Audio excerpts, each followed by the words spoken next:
very clear. I didn't get to play yet. Oh, you're out.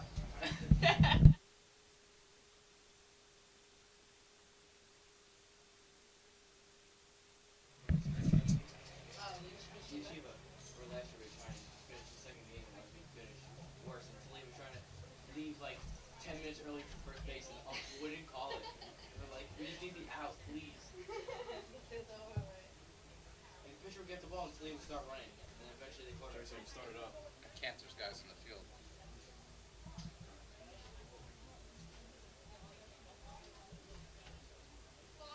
I don't think they're playing.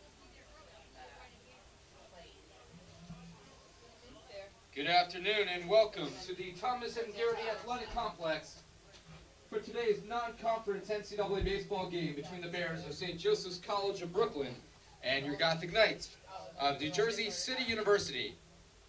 Let's meet today's starting lineups. First for visiting St. Joseph's, entering with a mark of 5-5 overall. Michael Camarada. And the pitcher for the Bears today, a sophomore left-hander from Oceanside, New York, number 22, Thomas Pilato. The head coach for St. Joseph's in his second year as head coach, Jerry Sidman. Associate head coach is Jack Hans. Pitching coach is Mike Condell, and other assistant coaches, Chris Pacifico, Michael Condari, and Vinny Rossi.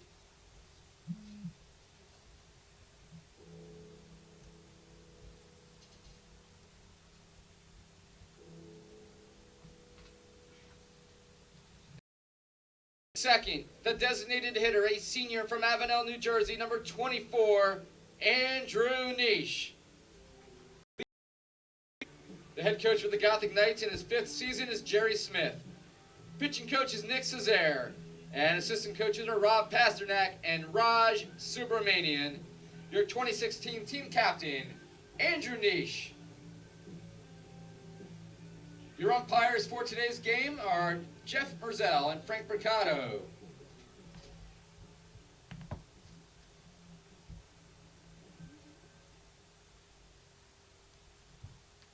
At this time, we ask you to please rise as we honor America with the playing of our national anthem.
Gabe wants me to make sure his song's going to get played. So that's all you play it. As soon as I get the lens on, what? Just fade me out so it doesn't look like crap.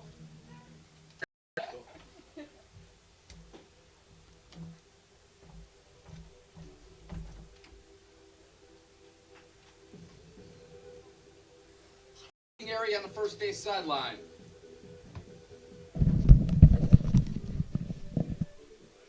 Inning loss to Lehman yesterday by an 8-6 count. Today they take on a squad that just played Lehman last week and won twice in a doubleheader, and that's the St. Joseph's College Brooklyn Bears, new member of the Skyline Conference, as the Gothic Knights will play another non-conference game today.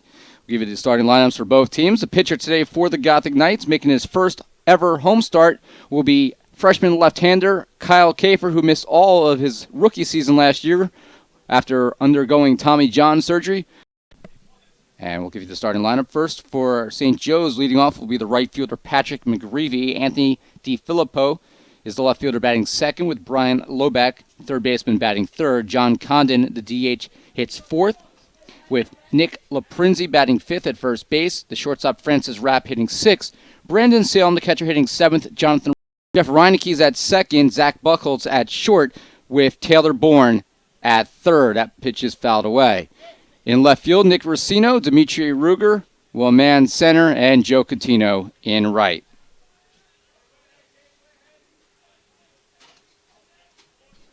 The 1-2 pitch. Swing and a miss, and he got him.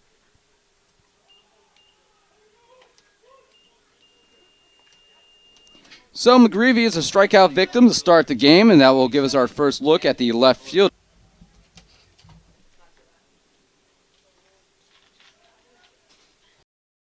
Foul. Berardi will give it a look, but it's going to be out of play and land in the concession area.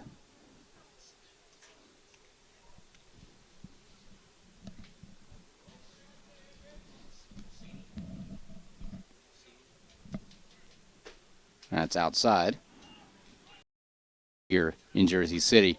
So, in the first inning for St. Joe's, no runs, no hits, yesterday to Lehman.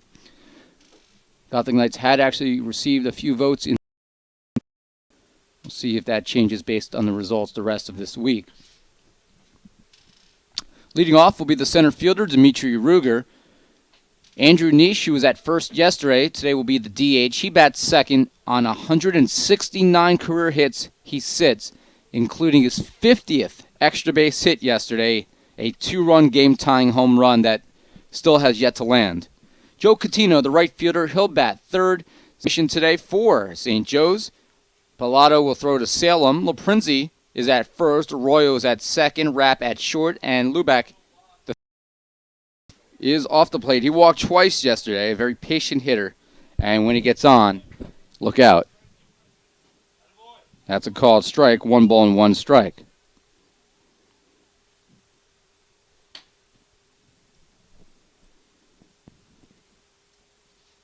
Inside, nearly hit him. He 2-1.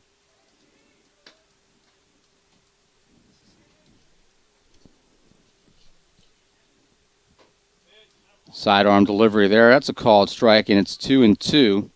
The pitcher is Thomas Pilato, also a left-hander, sophomore out of Oceanside, New York, Oceanside High School, standing 6'2". The 2-2 pitch.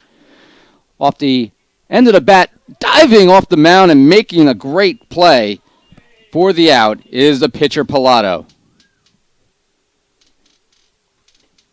So a line out for Ruger, and that will bring up Andrew Nish.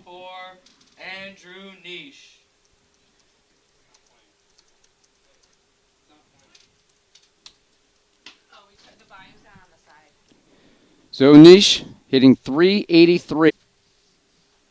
And it'll be 1 ball and 2 strikes with Joe Catino on deck. Guys. Nish, potential threat to run. 3 steals already on the year.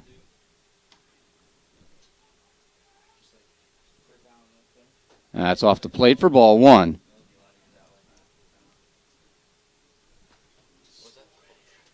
Got a text yesterday during the game from Joe's older brother, Delio, who was a 3-year pitcher for the Gothic Knights. Second all-time in strikeouts. That's a ground ball off down the first base line, and 1-1.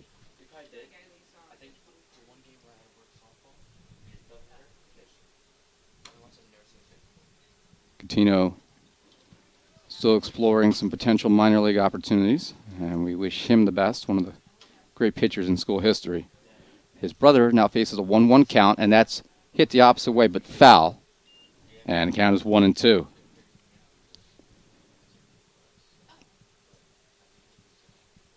Alyssa McGee on the camera today from the women's volleyball team. So we won't have a full stationary camera today, fortunately. The throw over to first, Nish is in standing. They're going to call it a balk. They called it a balk. Pilato is signaled with a balk by the field umpire, Frank Briccato. Second consecutive game we've had a balk on a pickoff attempt. And Nish will take the free base, and can Catino and potentially Buckholz behind him capitalize here in the bottom of the first inning? Swing and a miss by Catino, so he goes down on strikes. First strikeout for Pilato. Big out there, it's out number 2, and it'll bring up Zach Buckholz. Now batting the shortstop, number 13, Zach Buckholz. Buckholz' average is lingering right now at 289. He's one of 3 players, him, Reineke, and Legato, who are all in that upper 280 category, but Buckholz gets on base. He has a .429 on base percentage.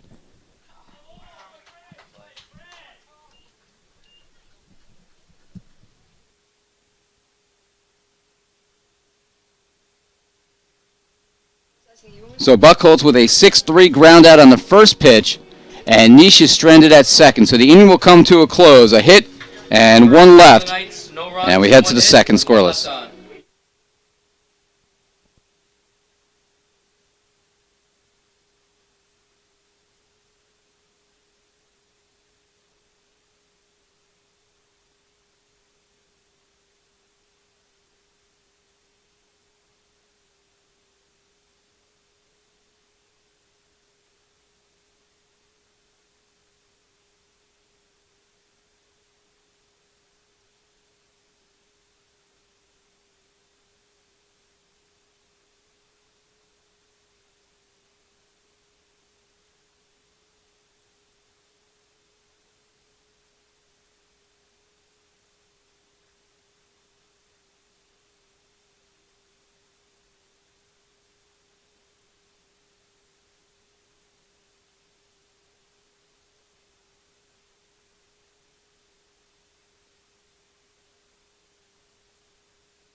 Designated hitter number 29, John Condon. Well, top of the second inning. No score. The Gothic Knights couldn't take advantage of the balk to get Nish over to second. And after both teams yesterday in a game against Lehman were 1-1 through one inning, today 2 left-handers, limiting the number of players on base in the first inning.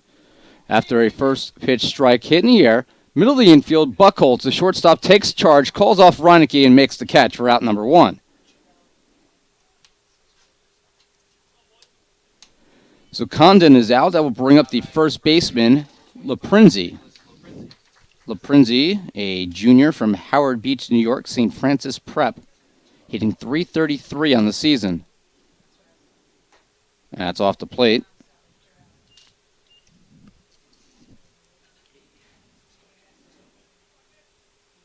Laprinzi has started 9 games. He has 11 RBIs. That's called strike by Kafer.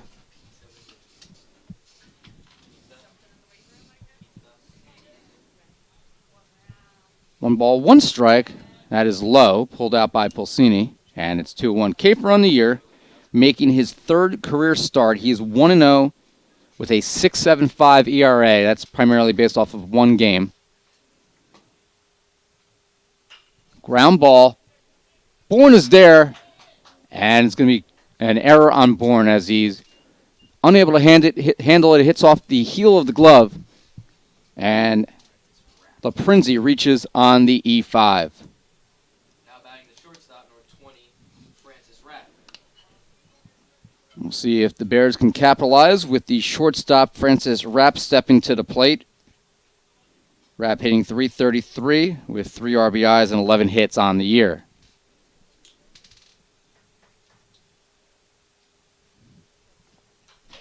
That's popped foul into the backstop.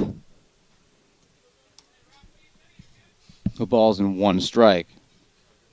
Men's volleyball team is in action tonight in Union. They will take on the 11th ranked Kane Cougars.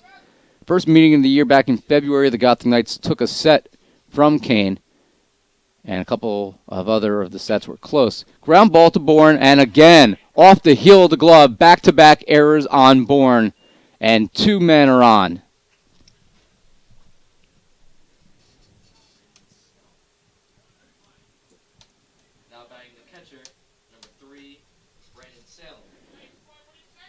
That is frustrating if you're on the field, especially if you're Kafer here.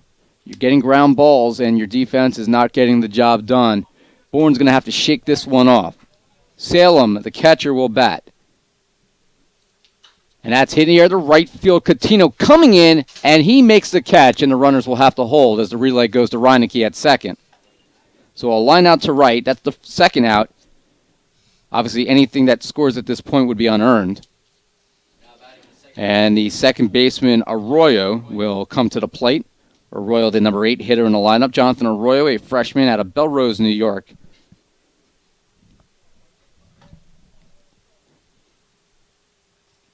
St. Joe's, which used to compete in the Hudson Valley Conference,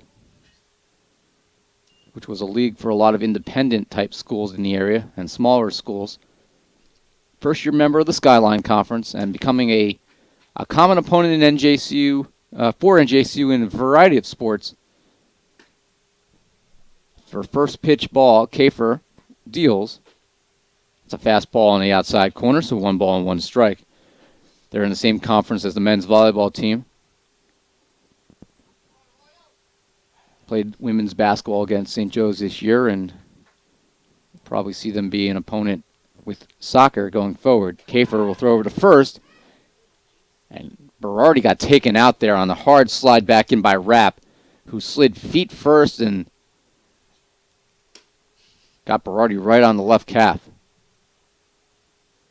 Left shin, I should say. But 1 ball and 1 strike. That's a called strike on the inside corner. 1 ball and 2 strikes. Berardi wasn't even fazed by that. I'd be on the ground right now, writhing in pain, calling for Anne-Marie, our head athletic trainer. Curveball, fouled off down the first base line, will remain 1-2. Of course, Anne-Marie would just stare at me and maybe laugh and then come help me out after she realized I was serious. Top of the second inning, no score. NJCU St. Joe's. There's 2 away, 2 men on, both the results of errors on third baseman Taylor Bourne. Time is called by home plate umpire Jeff Merzell.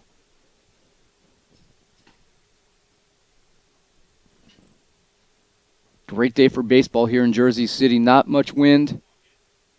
72 degrees, very comfortable. The pitch. That's fouled off again to our right. This will land near the restroom.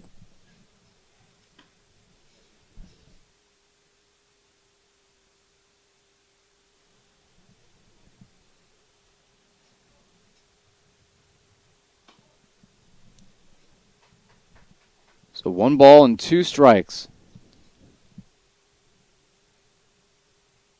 Kafer deals. That's again fouled away. Berardi will give it a look, but it's going to be out of play yet again. You're watching Gothic Knight Baseball here on Gothic Vision on NJCUGothicKnights.com. Ira Thor bringing you the play-by-play, as we will for most home games this year, with the exception of next week when I am fortunate enough to have jury duty in Monmouth County. The 1-2. That's high. And knowing my luck, I will be put on a 4-month murder trial. Throw over the second, and diving in just before the tag by Buckholtz was Laprinzi. Kafer nearly caught him napping.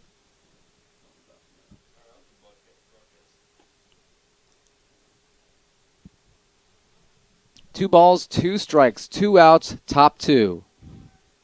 A lot of 2s on the table. Kafer, 25, deals, popped in the air. Berardi in foul territory reaches up and makes the catch to get his starting pitcher out of trouble after a pair of errors. So an FF3 will close the second as St. Joe's strands 2. No runs, no hits, 2 left on after a pair of errors. We head to the bottom of the inning.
Bottom of the second, and it'll be Pulsini, Berardi, Racino. 3 names that end in a vowel as Pulsini looks at ball 1.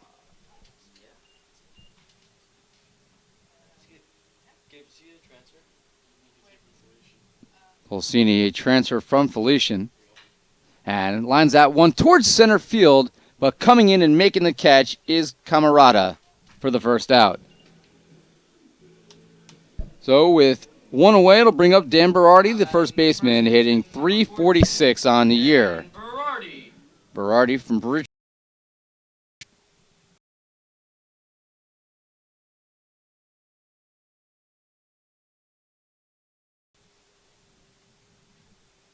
Swing and a miss, and it's even at 2-2.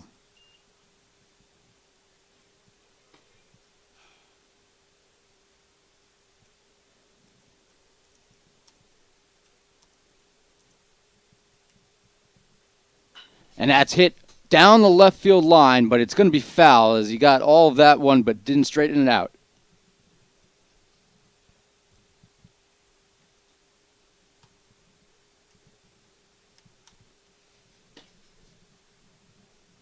So the 6th pitch coming to Berardi is a 2-2, and he foul tips that one into the screen.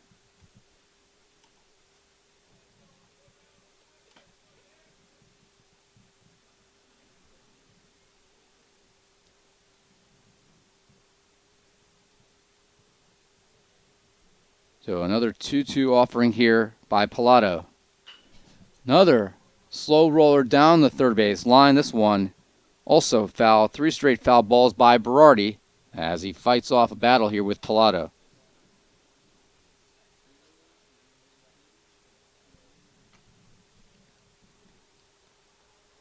Lefty against a righty here. Curveball just off the plate and low, and we're full at 3-2.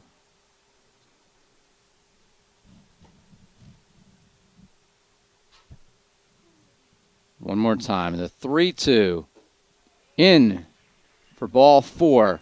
And Berardi with a 1-out walk. First walk given up today by the pitcher Pilato. So Thomas Pilato will now deal with Nick Racino, the Gotham Knight left fielder who moved over from second base this year due to the injury that ended the season of Eric Giordano, the Gothic Knight All-Conference outfielder.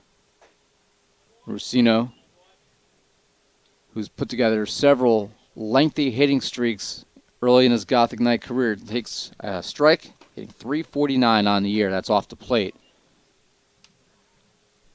And it's 1-1. Almost looked like a pitch out there.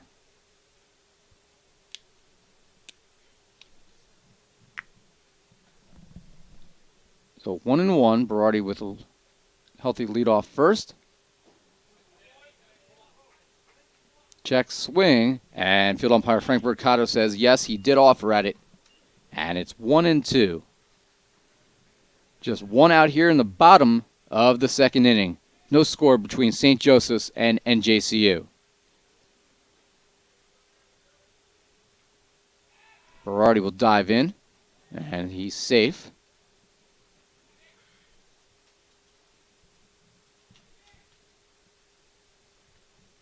Tomorrow we will bring you softball live from Jersey City as the Gothic Knight softball team takes on Lehman. And it's a good piece of hitting by Racino as he sticks it to the right side of the infield. Berardi on the hit and run goes to second. And the Gothic Knights with 1 out have 2 runners aboard.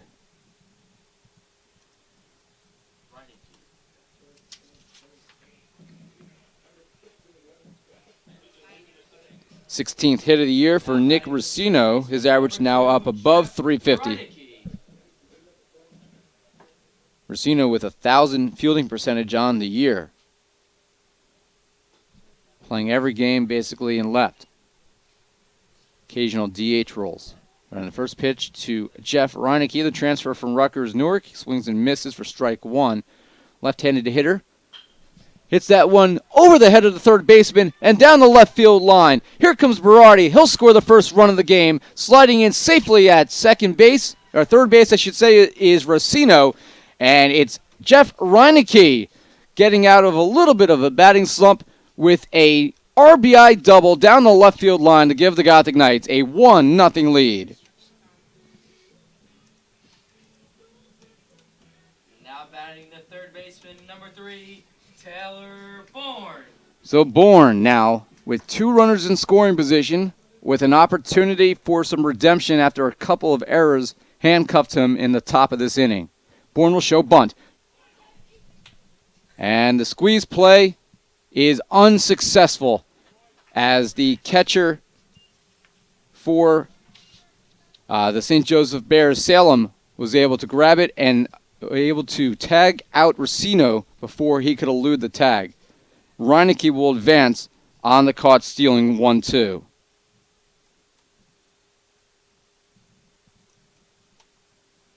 Bourne hit on the elbow. They are not going to get him the base, as they say he leaned into the pitch and did not make any effort to get out of the way. Thank you very much, Sean Gibney, sitting to our right. So it's just the ball, 1-1. So the failed squeeze play as Bourne could not get the bunt down. And Bourne will make up for it with a hard-driven ball to right center, scoring Racino. Bourne on his way to second. The throw is not going to be in time.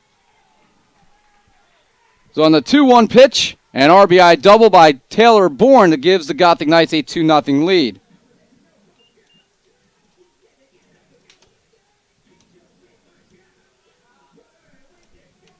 Now batting the center fielder, number 1, Dimitri Ruger.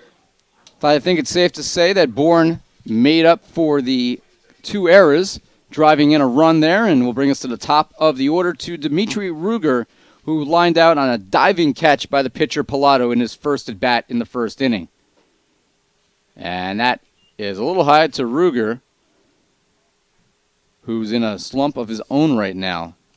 Average down to just 237. Fortunately for the Gothic Knight leadoff hitter, he is a very patient hitter, and he gets on base just honestly, just with as much quantity as much as anybody in the NJAC. Every year, despite his average, you expect him to be one of the leaders in on-base percentage. Swings and misses at that fastball down the heart of the plate. So it'll be 2 balls and a strike here to Ruger with Bourne at second base. That's high. And it's 3-1. Ruger has 12 of NJCU's 44 walks on the year, a team high by a ton.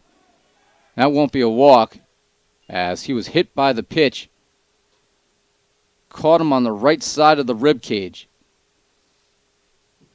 And Ruger will head on down to first base. Hit by pitch for the first time this year. Designated hitter, number 24, Andrew Nish. So Nish will step to the plate, hitting .396. His 170th hit came in the first inning.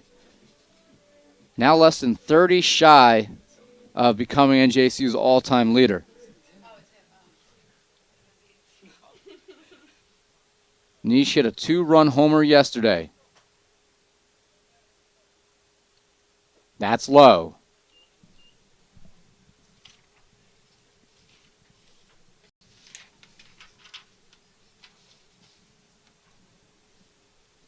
Senior captain for the Knights looks at strike 1. It's 1-1.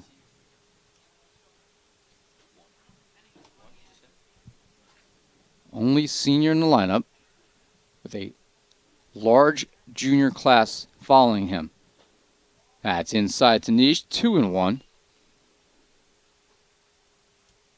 Of all the comments we made on Twitter yesterday, the most engaged comment, the one that everybody retweeted the most, was about his 2-run homer, and why not?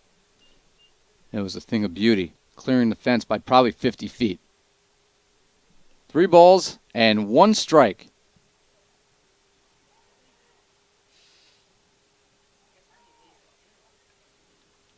3 balls and 1 strike. The pitch. And that's scorch towards center field. And that's going to be a base hit. Rounding third and scoring will be born. Ruger's on his way to third. It's an RBI single for Andrew Nish. And it's 3-0 NJCU here in the bottom of the second inning. Now batting the right fielder, number 18, Joe Catino. They'll bring up Joe Catino after Nish drove in his 13th run of the year. Catino, who is tied now with Nish for the team lead, would like to regain that advantage. Ruger on third, but a scorching line drive to Rapp at short. He leaps and makes the catch, and Catino is retired. He hit it hard, but not high enough as Rapp, with the vertical, was able to leave his feet and make the catch, and the Gothic Knights will settle for 3 runs. In the second inning for the Gothic Knights, 3 runs on 4 hits. They left 2. We head to the third. 3-0 Gothic Knights.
Top of the third inning for NJCU, leading 3-0 after a 3-run, 4-hit spot in the bottom of the second, giving freshman left-hander Kyle Kafer a little breathing room in his first pitch to the center fielder Camarada. The number 9 hitter is off the plate.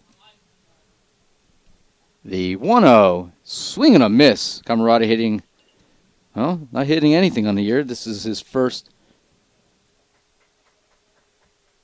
I don't know why his average is not coming up in the system. Interesting, because he's actually having a fairly good year.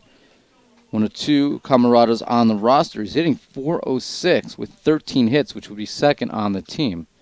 Oh, a 2-1 pitch coming, a swing and a miss, and it's even at 2-2. Sometimes technology lets you down. It's 2 Camaradas, Anthony and Michael. This is Michael. The 2-2, swing and a miss, and he got him to lead off the inning. Second strikeout swinging in the first time through the order for Kyle Kafer, and that will bring up the right fielder McGreevy. McGreevy was the other strikeout victim to open the game. And that's fouled off. Michael Camarada, who we just mentioned, is a junior from Staten Island, New York, out of Monsignor Farrell High School. His brother, I would assume it's his brother, Anthony, is a freshman. The 0-1. Curveball in the outside corner. Kafer with a great spot on that one, and some 12-8 action on that. That's high. Greavy did not chase.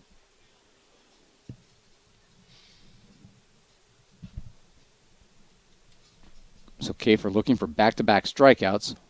Owns a 1-2 count here against McGreevy.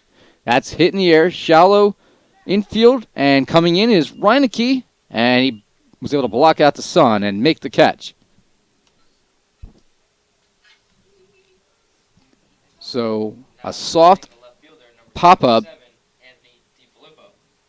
and Reineke puts it away for out number 2, which will bring up the left fielder DiFilippo, who flew out to right for the second out of the first inning.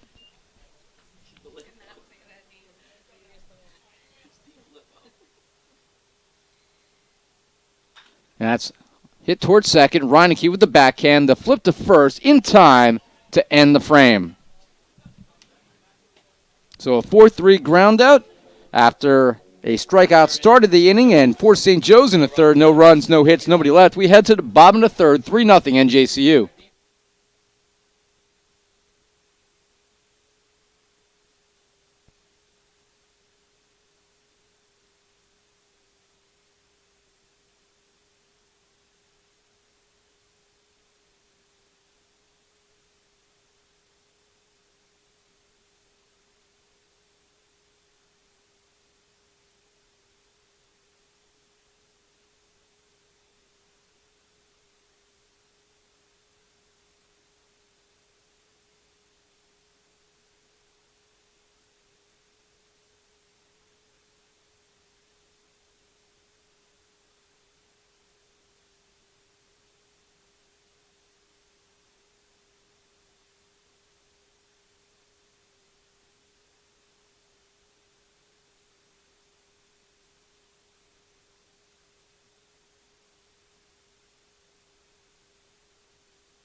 Back here at the Garrity Complex, bottom of the third inning, 3-0 Gothic Knights here on NJCU GothicKnights.com. First pitch to the cleanup hitter, Zach Buckholtz. Curveball for a called strike. Buckholtz, the National Security Studies major for NJCU. And that's fouled away. And it's 0-2, hitting .282 on the year. With a 28-game on-base streak coming into action today. He grounded out 6-3 to end the first. And that's hit in the air to left field.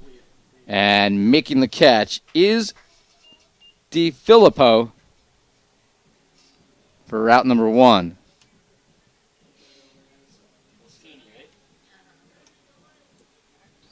Now batting the catcher, number 9, C.J. Polsini. Polsini will be the batter now, the junior transfer catcher, lined out to center to start the second. His second bat of the game. And ground ball slowly hit up the first base line, but it dribbles foul.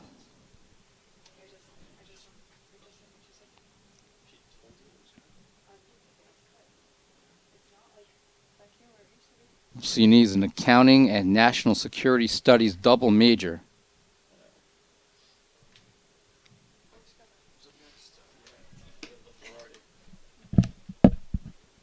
And that's line 4, base hit to the left side of the infield. So Polsini is aboard as DiFilippo will send it back in.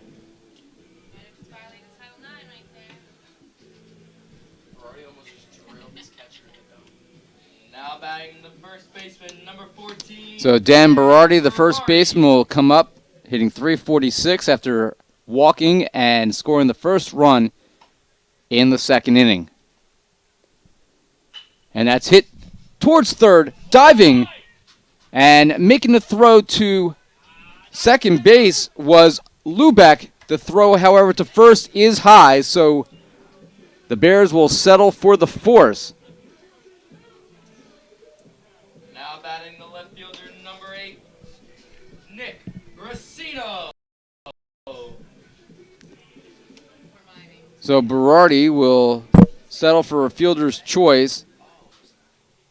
And Polsini's retired 5-4, and with 2 away, Rossino at the plate. The throw to second base, and Dan Berardi is thrown out stealing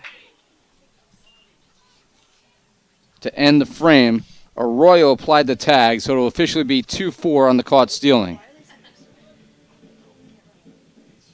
I don't think that's what was supposed to happen.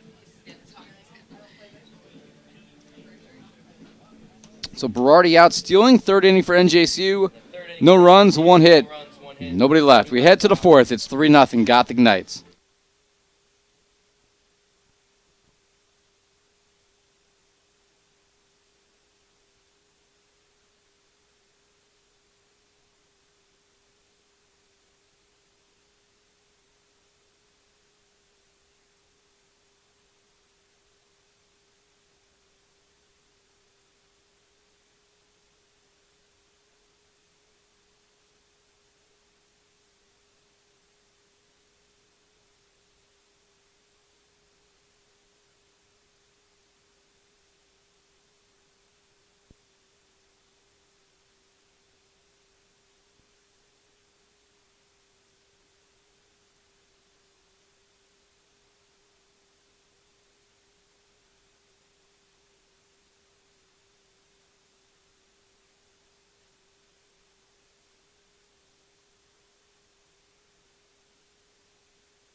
Back here for the top of the fourth inning, NJCU with a 3-0 lead, and Kyle Kafer will face Lubick for the second time today, I should say. Lubick, first pitch hit in the air to right field. Dimitri Ruger will range over to his left and reaches up, makes the catch.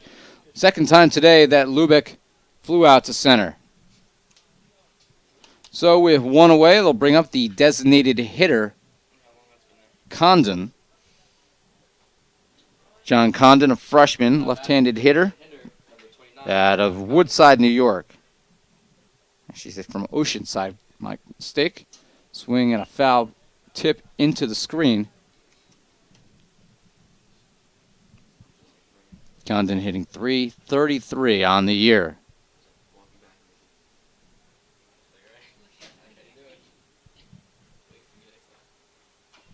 Kafer has made quick work of this lineup so far. Another foul ball. It's 0-2. He has two strikeouts so far. Has not walked a batter, and two base runners reach via error in the second inning. The 0-2 pitch. That's chopped foul off the plate, and it'll remain 0-2. Kafer spent a lot of time in this press box with us last year after undergoing Tommy John surgery. Handled the music duties and helped out my office while he was healing up. Ground ball up the middle. Reineke is there. Double clutch. Throw to first is in time to retire Condon. So Reineke fielding his position very well and continues to be a really nice addition there and allowing Racino to slide over to left field. Number 25, Nicholas Laprinzi. Reineke with a .955 fielding percentage on the year at a tough middle infield position. Laprinzi, the first baseman, reached on one of those errors in the second inning. First pitch to him is a ball.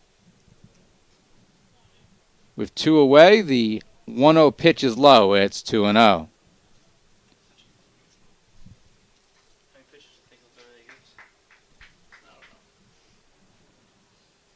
Kafer, a criminal justice major at NJCU. That pitch is fouled away. It's 2-1. Ultimately would like to become a police officer after he graduates.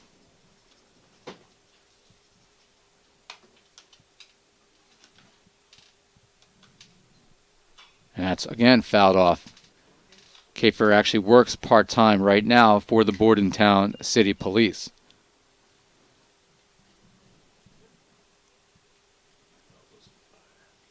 Two balls, two strikes. And ground ball and through the wickets of Buckholz. Third error of the game.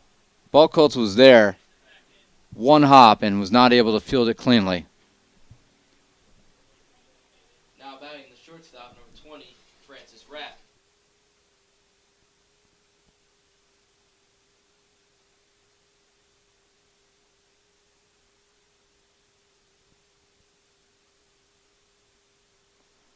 So on the E6 fielding error, It will bring up the shortstop, Rapp. Junior out of Baldwin, New York. Francis Rapp, 5'10", shortstop. After a first pitch ball, that's fouled off right towards us.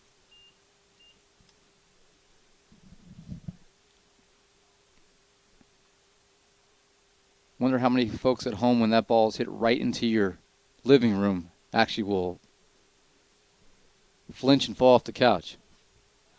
Kafer, throw to first, because that's coming at you with speed. No time to react. It's almost 3D wise.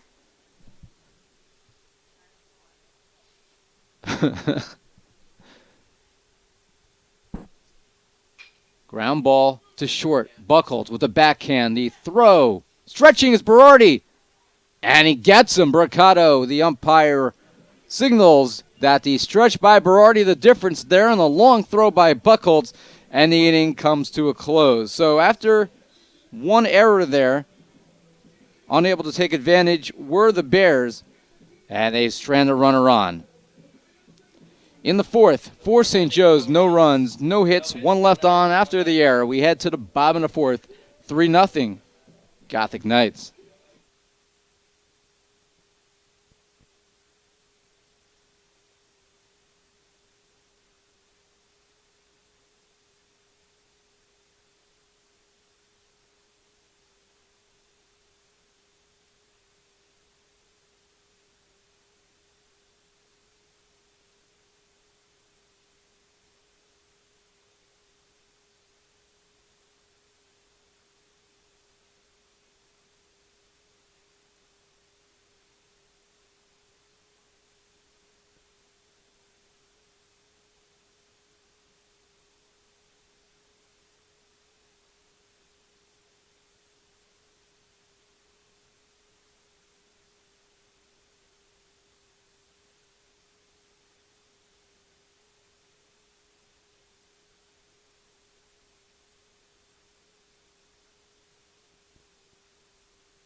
Bottom of the fourth inning, and the left fielder Nick Racino will lead us off. Slow dribbler up the first base line. He's going to race this one out before Pilato. The pitcher races off and bats it foul to make sure it does not roll back into fair territory. And it's unlikely that would happen this year. The field went over, had a makeover in the offseason, a full redo of the entire infield. It was the old sod and the old dirt was removed, and completely new sod to kind of get rid of some of the crowns that had developed as the field aged over the years and wasn't helped by the Hurricane Sandy back in 2012. Really kind of aged the field a little faster than it needed to. That is fouled off, and it's now 1 ball and 2 strikes. Yeah, there were some rough spots on the field before, just from the age of the field, but the Hurricane back in 2012 really made a huge difference in the field kind of needing the work that it did. That ball is grounded to third, where the third baseman, Lubick, was able to throw out Racino. That will bring up Jeff Reineke. Second baseman, number 2, Jeff Reineke. He had one of 3 consecutive hits for NJCU in the second inning. An RBI double that drove in the first run for the Gothic Knights in a 3-run frame. Shows bunt. And that's high for ball 1. For Reineke, that was his 4th double of the year. Pilato deals. That's on the outside corner. 1 ball and 1 strike.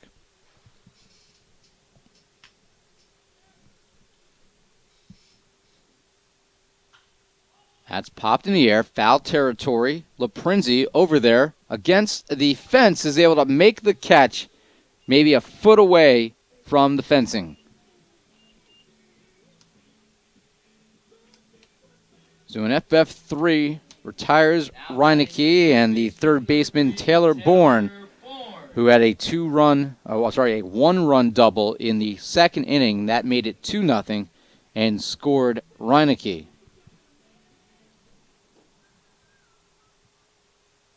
And first pitch to Bourne. Ball 1.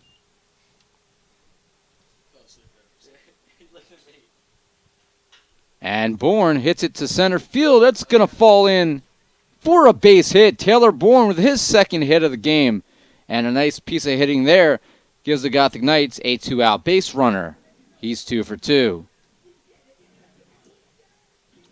Now batting the center fielder, number 1, Dimitri Ruger. So Bourne aboard. Ruger, the leadoff hitter, the batter. He was hit by a pitch in the second inning. He's also lined out to the pitcher. And that is chest high for ball 1.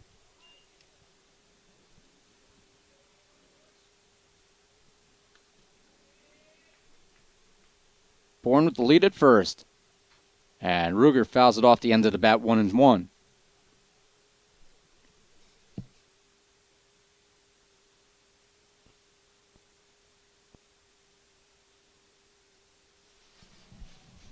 So 1 ball and 1 strike. Gothic Knights with 7 hits now. That's a slow dribbler. And a great backhand by Nick Cesare. The Gothic Knight pitching coach shows that he still has some mobility.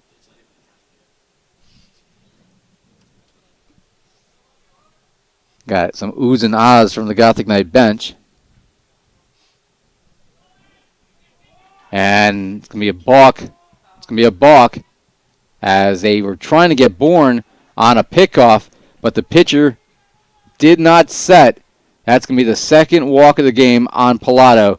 And Bourne, who would have probably been a dead duck at second base, doesn't even have to worry about it because immediately Jeff Merzell, the umpire, yelled, "That's a balk."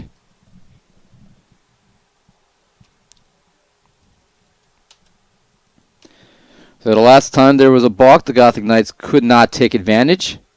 See if Ruger can here with a 1-2 count. Swing and a miss. And Bourne will be stranded at second base. Second strikeout of the game for Pilato. The Gothic Knights don't strike here in the 4th. 1 hit, 1 left. We head to the 5th. It's 3-0 NJCU.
Well, we're here in the top of the 5th inning with the Gothic Knights still leading 3-0. All 3 came in the bottom of the 2nd, and it will be the catcher Salem leading off against Kyle Kafer, who's thrown a masterful 4 innings of work thus far. Salem, Arroyo, and Michael Camerata, the 7, 8, and 9 hitters due up here for the Bears.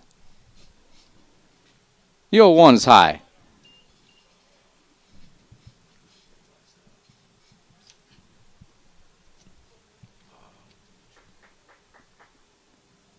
The 1-1, that's popped in the air, foul. And it's 1-2. Bless you, Tyler Krichkowski, our scoreboard operator, allergic to foul balls. 1-2, Kafer against the leadoff hitter, Salem. And that's in the air, right field. Coutinho comes in, and he will not get there as the first hit of the game for the Bears after being held hitless through the first 4. Now batting the second baseman, number 4, Jonathan Arroyo.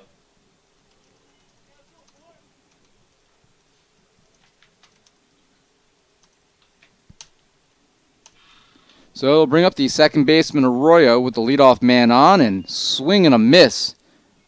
As Arroyo, who fouled out to the first baseman Berardi in the second inning, steps in for the second time, getting 273 now on the season.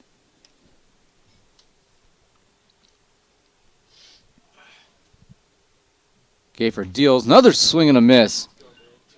Gafer throwing a great game so far. New catcher C.J. Pulsini, a transfer this year from Felician, has been calling a great game thus far, and he's been working really well with these young Gothic Knight pitchers. Primarily a freshman sophomore staff after the graduation of Kevin DeMoro and Delio Coutinho last year. It's off the plate, 1-2, and that has allowed Andrew Nish to be able to come out from behind the plate and be a first baseman and DH this year with Alex Weinstein, the all-conference player graduating a year ago. That's hit through the right side, 4-base hit as it lands on the edge of the outfield grass and right. Coutinho plays it back in quickly, but back-to-back hits here for the Bears to start the fifth with nobody out. So Michael Camarada, the center fielder, will be the batter. He struck out swinging in the third inning.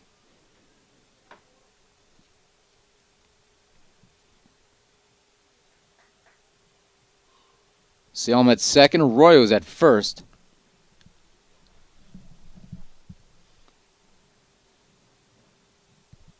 Gafer deals, and that's popped straight up. Berardi in foul territory as it's drifting slowly, walking towards the Bear dugout on the first base side, makes the catch.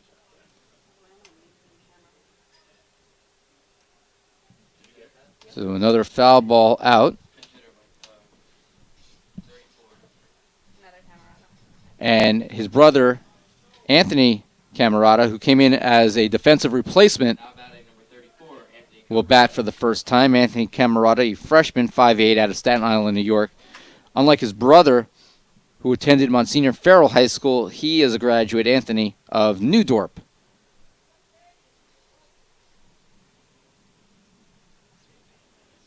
I don't know Staten Island that well, but I'm assuming one is private and one's public. That is high. My knowledge of Staten Island is limited from paying a $13 toll to go over the Bayonne Bridge. Oh, it's $15 now, Anne Marie? Oh, glorious. And then a $17 toll to go over the Verrazano. Is that 21 now? I don't know. How much is that?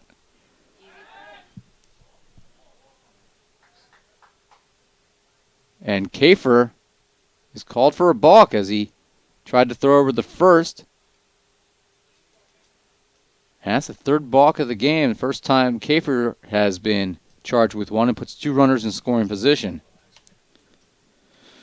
So, two runners advancing on a balk after a pair of hits, and for the first time, St. Joe's is threatening. They had a couple of base runners in the second inning after a pair of errors by Taylor Bourne, but Kafer with two outs was able to work out of trouble. Now, with just one out, a little bit more of a challenge, and Anthony Camarada swings and misses at that one. 1 ball and 1 strike. I do know Wagner College out in Staten Island. I do work there now and then, working some games. That's hit in the air to left center. Ruger will come in, but it's going to fall in for a base hit. Salem will score. Arroyo will have to stop at third. It's an RBI single by Anthony Camarada in his first at bat of the game. The shutout now broken, and it's 3-1. Now batting the left fielder, number 27, Anthony DiFilippo. So that will bring up the left fielder, Anthony DiFilippo. And he's 0 for 2, a fly out to right. And DiFilippo also grounded out to second. Runners on the corners for DiFilippo with Anthony Camarada at first and Arroyo at third. And DiFilippo looks at ball one.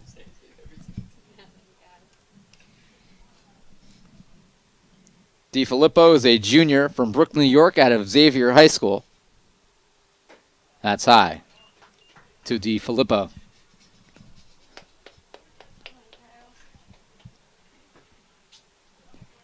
Game is an hour old here as we bat in the top of the 5th. Yesterday's game, it took a while. That's high. Had NJCU come back and tied that game yesterday, as Pulsini here will come out and have a chat with Kafer facing a 3-ball count.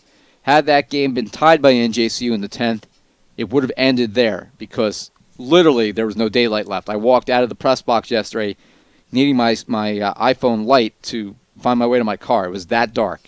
There are no lights here at the Garrity complex. I may have stepped in something because I couldn't see where I was going.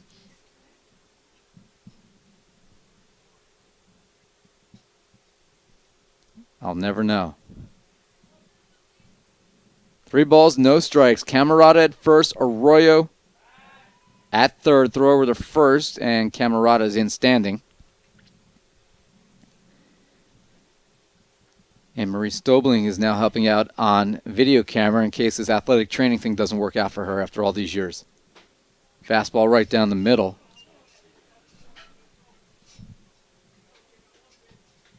Not bad for your debut here. You might be able to make a little money on the side. To give HBO a call. You work for Real Sports or something. The 3-1, swing and a miss, and the count now full at 3-2.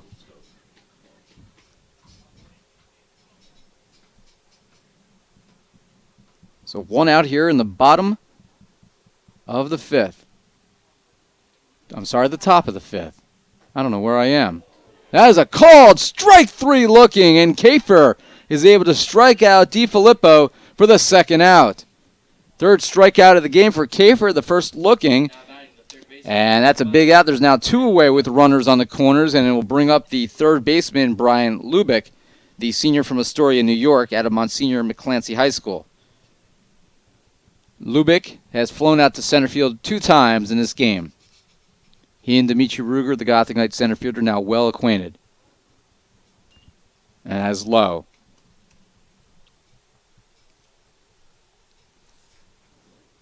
Three runs, 7 hits, 3 errors for NJCU, 1 run, 3 hits, all in this inning. No errors for St. Joe's. That is low for ball 2. Special hello to former Gothic Knight catcher Adam Feldman, who played for the team last year, also was on the golf team. His mom, Barbara, is the provost at Bridgewater State in Massachusetts, and he is now a student there transferring to be on the same campus.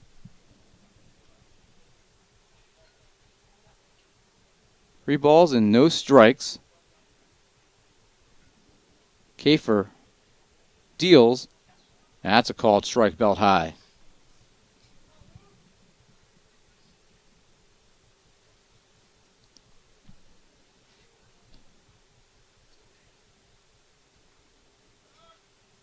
Curveball is high for ball 4. So with 2 outs, Kafer walks a batter for the first time. And the bases are loaded. Now we'll bring up the designated hitter, John Condon, the freshman out of Oceanside, New York. Condon, the cleanup hitter, 0 for 2, popped out to short and grounded out 4-3. And Nick Cesare, the Gothic Knight pitching coach, will come out to the mound and have a conversation with both Kafer and the infield.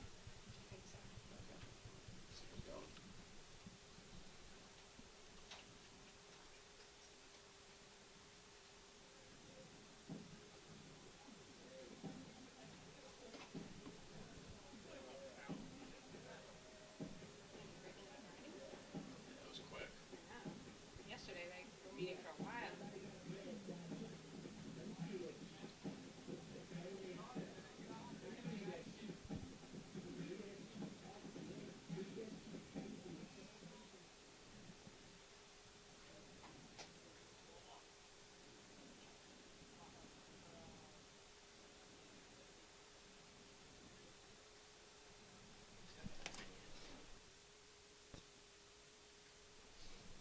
So Condon steps to the plate after the walk to Lubeck, with Camerata, the right fielder, now at second, and Arroyo at third. Bases full of Bears. NJCU with a 2-run lead. 3 runs in the bottom of the second. Now St. Joe's with 1 here in the top of the 5th. Condon hitting .324. He asks for time.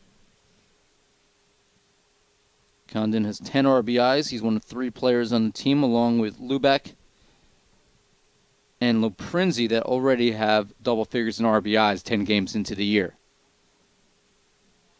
And the Bears can hit. They've put up some lofty offensive numbers so far as Kafer steps off.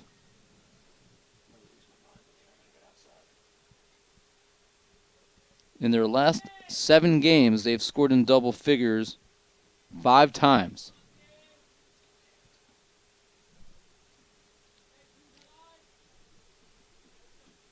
Kafer looks at second. Deals. Curveball, outside corner. Good spot by Kafer for strike 1. Recent results for the Bears since they returned north after playing their first 4 or 5 games of the year in Florida. On March 12th, they played Staten Island in a doubleheader, winning 11-5 and 6-1. That's hit in the air. Left field. Rossino parked underneath, makes the catch. And the inning comes to a close, and St. Joe's leaves the bases full. In the 5th, 1 run on 3 hits. There were 3 left on, and we head to the bottom of the inning, 3-1, NJCU.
Number 24, Andrew Nish.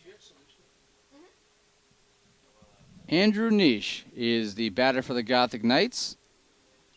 And he looks at ball 1. Nish, the number 2 hitter, is 2 for 2 today with a pair of singles, including an RBI single in the 2nd. Hit number 171 in his career. And that is low. And his 80th career RBI, I believe. That's hit in the air. Deep right field. Going back is Camerata. Forget it. It's gone.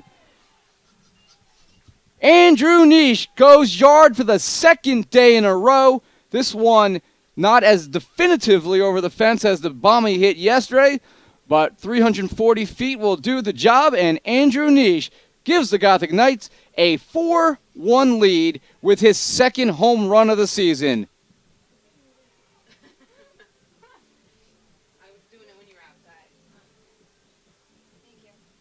51st career extra base hit. 3rd hit today, number 172 in his career. Now batting the right fielder, number 18, Joe Catino. And he now takes the team lead from Catino outright. Up to the plate after Nish hits the homer and looks at ball 1 off the plate. 14th RBI of the year for Nish.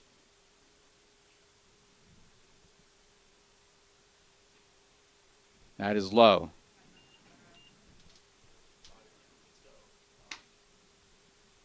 One day, some years from now, Andrew Nish's face will be on a plaque in the halls of the John J. Moore Athletic and Fitness Center in the Hall of Fame. I think that was decided last year, and he's just putting up some numbers that, quite frankly, may never be matched.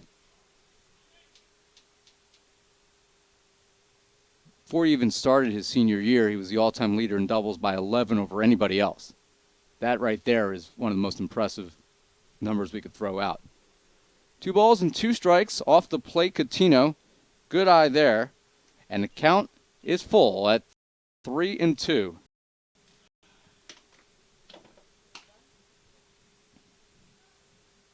Pilato deals. Slow roller. Pilato will field it himself. Coutinho racing down the line to throw to first in time for the first out. Now batting the shortstop, number Give 13, Coutinho credit. Buckles. A lot of guys there might not book it out of the box, but he didn't give up on it, even though it was in a perfect spot for Pilato to field. One away, it'll bring up Zach Buckholz. Buckholz 0 for 2 today, grounded out to short, and he also lined out to left. That's high for ball 1. Buckholz still looking to extend his on-base streak. Ground ball to short. Rapp has it. The throw is in time for out number 2. So a 6-3 ground out, and it will bring up the catcher, C.J. Paulsini, who is 1 for 2, lined out to center, and he singled in the third.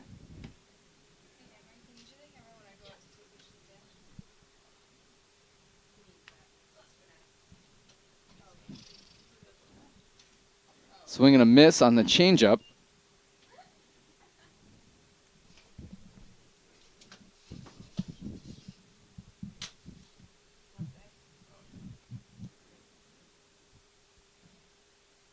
Pilato, his 79th pitch is in the dirt, and it's 1-1. Both pitchers have done a good job of managing their pitch totals so far today. The 1-1 is way off the plate for ball 2, 2-1.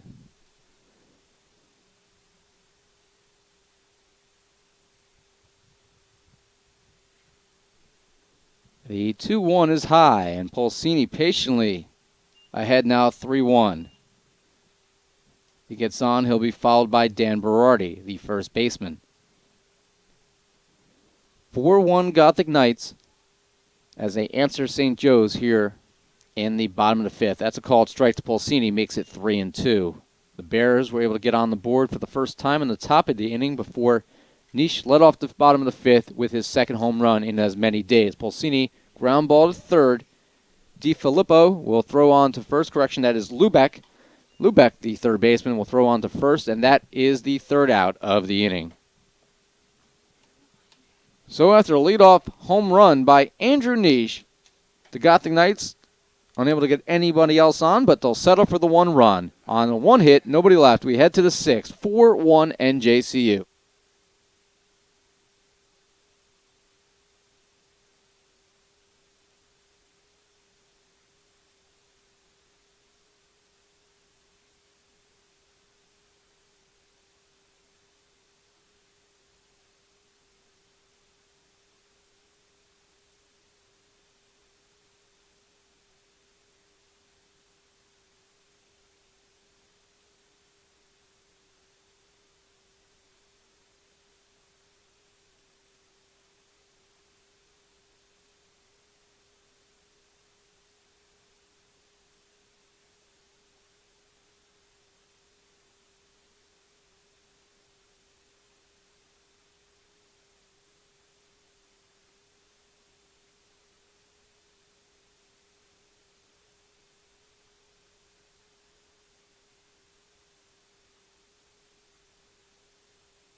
Top of the 6th inning, and there'll be a new arm on the mound for the Gothic Knights, as making his home debut will be Nate Facey, freshman right-hander out of North Brunswick, New Jersey.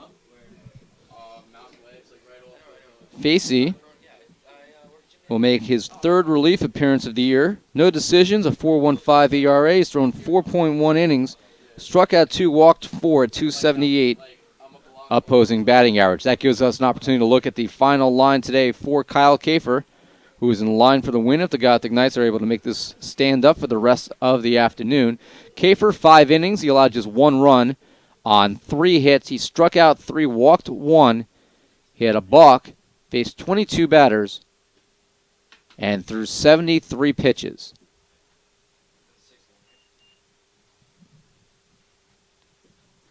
And LaPrinzi will be the leadoff hitter, the first baseman. The number 5 hitter in the lineup will be followed by Rapp and Salem. LaPrinzi is 0 for 2 today. He's reached twice on an error, once at third, once at short.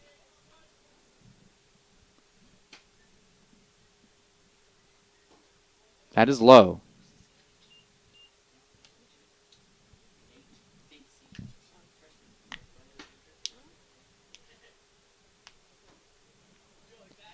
That's low. It's 2-0.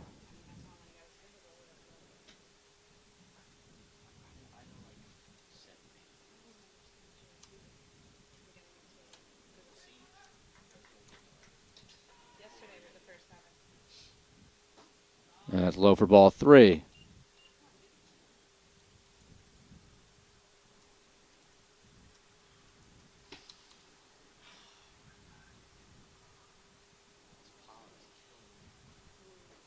And a 4-pitch walk to LaPrinzi to lead off here in the 6th. That will bring up the shortstop Rapp, hitting .314. He's 0 for 2, reached on an error, and grounded out to shortstop.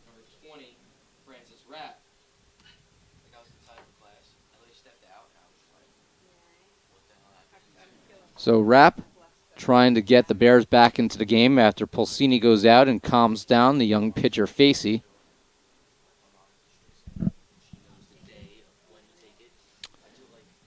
Gothic Knights 7-4 on the year, playing their 2nd straight home game after opening the home schedule yesterday, losing to Lehman in 10 innings in a back-and-forth seesaw contest, 8-6. Facey, that pitch is in the dirt. Wild pitch. Advancing will be LaPrinzi, and not a good start so far by Facey. 5 straight balls.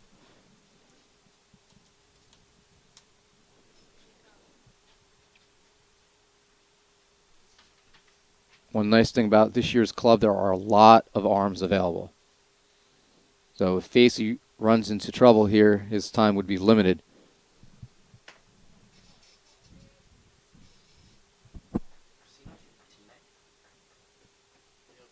One ball, no strike. After the wild pitch, that is low, and it's 2-0. Facey right now struggling to find the strike zone. After Kafer's day is done after 5 quality innings. That is low. 7 straight balls.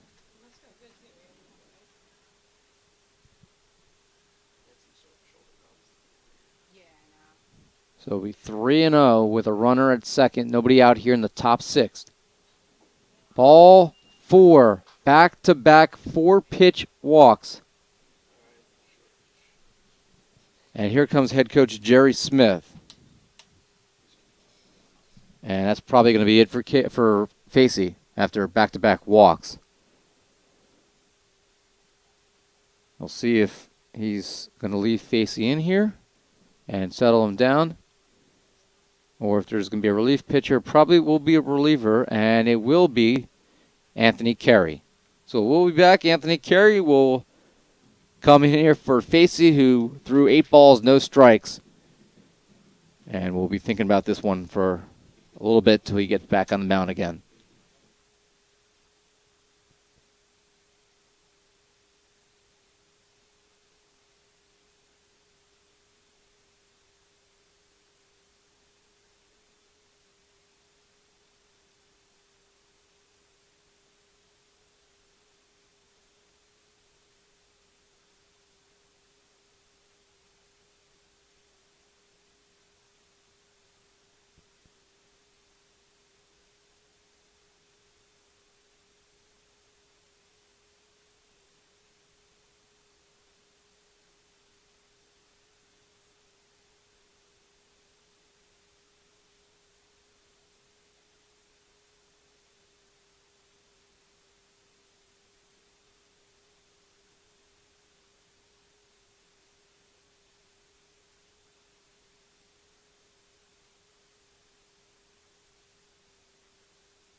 So Anthony Carey on the mound for the Gothic Knights, and we had another substitution as Nick Legato, who didn't play yesterday because he was sick, will enter the game in relief at shortstop. He was the NJAC Rookie Player of the Week back on March 14th. He hasn't played since. Zach Buckholtz, who was the third baseman to start the year, will slide over to third in place of Taylor Bourne. So it's a straight switch with Legato and Bourne. And the new pitcher is Anthony Carey. Carey threw yesterday as well. Carey on the year, this is his 8th appearance. That is a team high.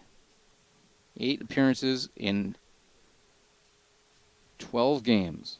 You say he's going to use quite a bit. First pitch is a sac bunt. And coming over to cover is Reineke on the 1-4. And Rapp goes to second. Laprinzi will move to third. So a productive out there by Salem.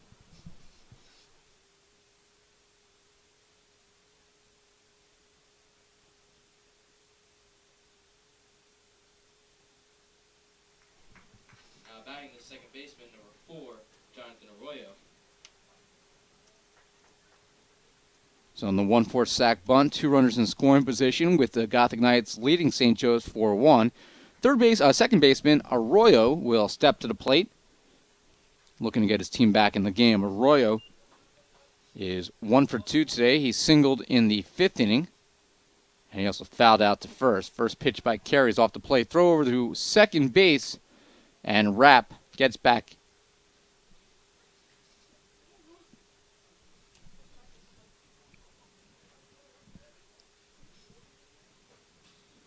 Carey on the year, no decisions. He's thrown 5.1 innings, allowed 6 hits, 3 runs, all earned with 2 strikeouts and 3 walks. That's a called strike. Carey with a 5.06 ERA.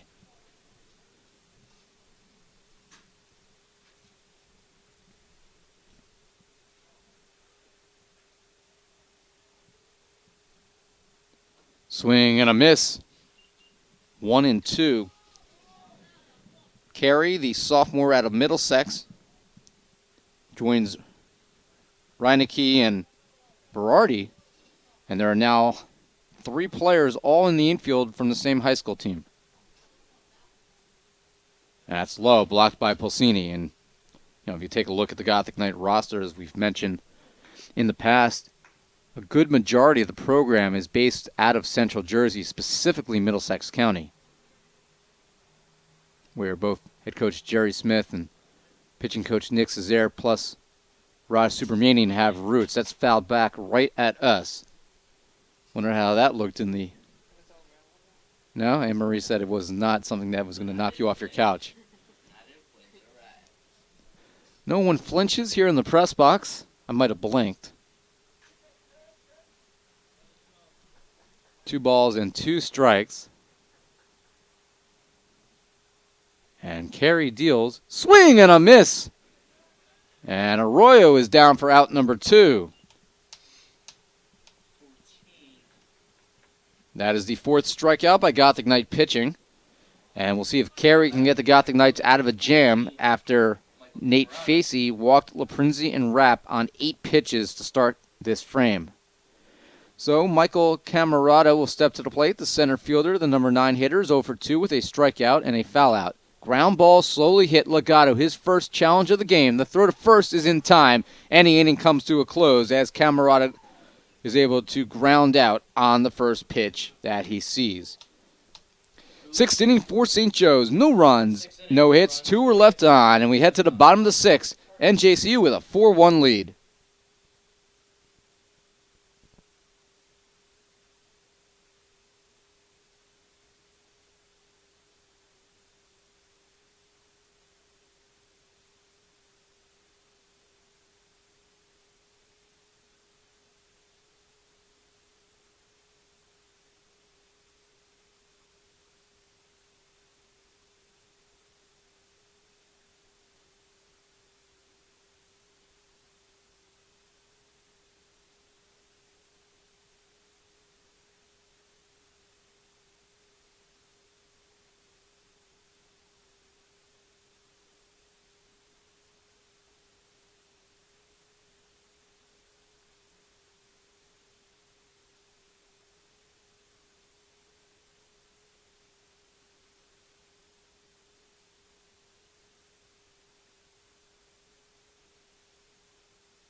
Back here for the bottom of the sixth inning, it'll be a new pitcher facing Dan Berardi. Tried to mix pitcher into Berardi into one word, and that didn't work out so well. James Moran, sophomore right-hander, will be the man on the mound out of Brooklyn, New York, and St. Francis Prep, and Berardi swings and misses at his first pitch. And that's hit in the air to left center for a base hit. Berardi is going to stop at first. He took a little gander towards center, but that ball is played back in quickly by DiFilippo. Now batting the left fielder, number 8, Nick Racino. So that's the 9th hit for the Gothic Knights, and it will bring up the left fielder, Nick Racino, who is 1 for 2 today with a single. He also grounded out to third. Take a final look at the numbers for Pilato in a second. The first pitch to Racino is a called strike. Moran on the year, this is his third appearance, all in relief. 0-1. He's thrown 1.1 innings, allowed 8 hits, and 10 runs, all earned. Struck out 1, walked 1. In that limited action, he has a very high ERA, 67.50. Again, not a large sample size, though, to base his work off of. Just 1.1 innings, of course. Looks like that was a tough 1.1 innings. And that's hit over the head of the second baseman, going to fall in for a base hit. Berardi goes to second after Racino's second hit of the day. 10th hit for the Gothic Knights gives NJCU 2 men on.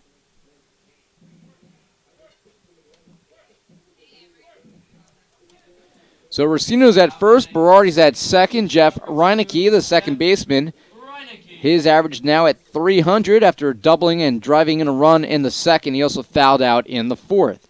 You're watching Gothic Knight baseball here in the bottom of the sixth inning. New Jersey City University leading St. Joseph's College of Brooklyn by a 4-1 margin. Ira Thor with you live in the play-by-play from the Thomas M. Garrity Athletic Complex here in Jersey City. Low 70s, mostly sunny skies, and NJCU with a 10-3 margin in hits in a game where they've committed 3 errors but have not allowed that to cost them. The pitching has gotten the job done, primarily Kyle Kafer and Anthony Carey in relief. Showing bunt was Reinecke. Couldn't get it down. That's a called strike.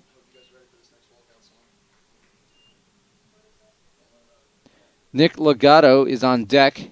He will bat for the first time after coming in for Taylor Bourne. Reinecke is looking at the plays as called out by head coach Jerry Smith. He normally will have it on his wristband, but he has the plays tucked into his back pocket. That's high. Reinecke, a transfer from Rutgers Newark, so he's still learning some of the plays.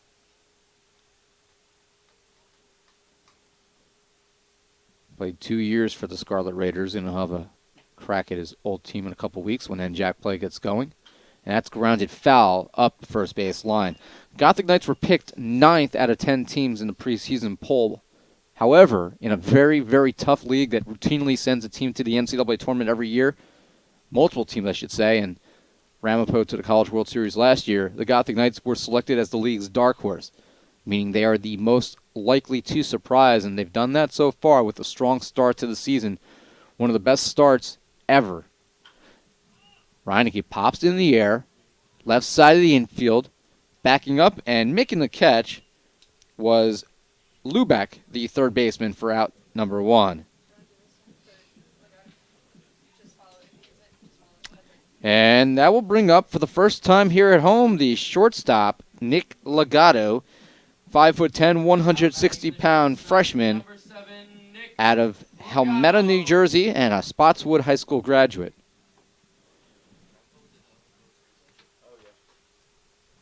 Ramapo, we mentioned just a moment ago, is 12-0. I have one of 25 votes in the top 25 poll. I voted them 4th this week. I bumped them up, I think, 12 spots. It might be, in all the years I've voted, that might be the most I've ever moved one team up in 1 week. And they're just playing incredible ball, doing it against some of the top teams in the country. That's what, as the first pitch to Legato is a called strike, that's what really was the reason behind me moving them up so much. Not just the fact that they're winning. They were winning against teams ranked higher than them and winning by wide margins. It's going to be a double steal here for the Gothic Knights. The throw by Moran as the teammates yelled out to him that there was action going on behind him. Double steal for Racino and Berardi. And the Gothic Knights now have 2 runners in scoring position after the double steal. Well executed there by Berardi and Racino. 1 ball and 1 strike. Just off the plate. 2-1. Rutgers Camden also with some quality wins. I moved them actually up to 5th this week from 9th. I had Aramco jump over them in my poll. But Camden having a great year. That's a fastball off the plate. The count is 3-1. One team I did not vote for, and I kind of regret it now, is TC&J, off to a great start. And after I submitted my poll this week and took another look at some of the teams I had on the watch list, that's a called strike 3-2. Taking another look at the TC&J Lions. I probably would have, if I had a chance to do it over, probably would have slotted them somewhere around 23, 24. 3 balls and 2 strikes. That's hit in the air. Right center, well hit, and reaching up in the gap, making the catch. And on the catch by Camarada, coming home from 3rd on the tag will be Berardi. So a sac fly for Legato, and the Gothic Knights add another. It's 5-1. So a good running catch in the gap by Camarada, but hit well enough for Berardi to get back, touch 3rd, and tag up. So a productive out there. And Racino will also move up to 3rd, by the way, as that ball was hit well enough. And we'll bring up Dimitri Ruger, the Gothic Knights center fielder, 0 for 2 today with a hit by pitch. And that's grounded right at the 3rd baseman. Great play by Luback.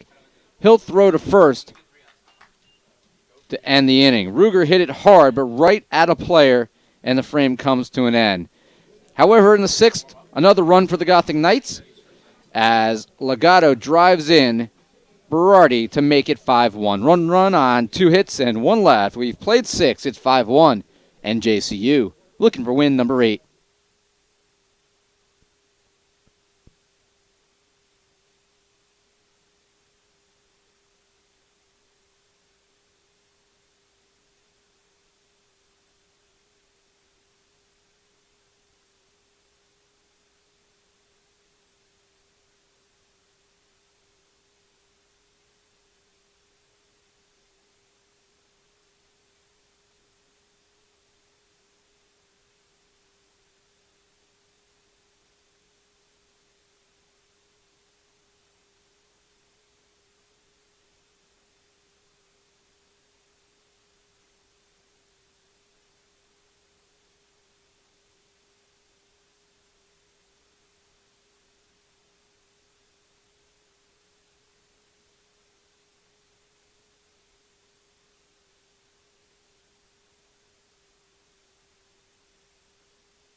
Top of the 7th inning here in Jersey City, and the Gothic Knights with a comfortable 5-1 lead as Anthony Carey out for another inning of relief.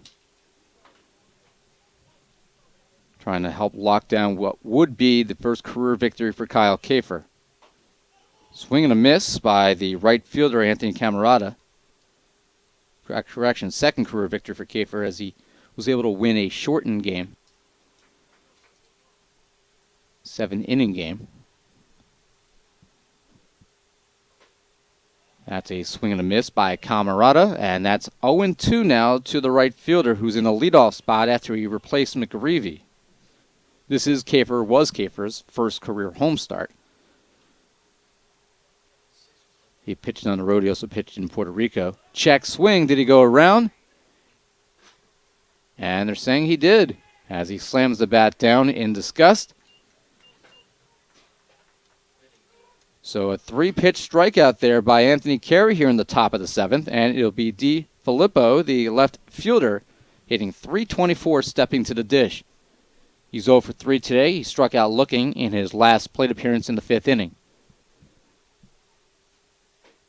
Fastball right down the middle by Carey. Good location there for the Gothic Knights sophomore right-hander.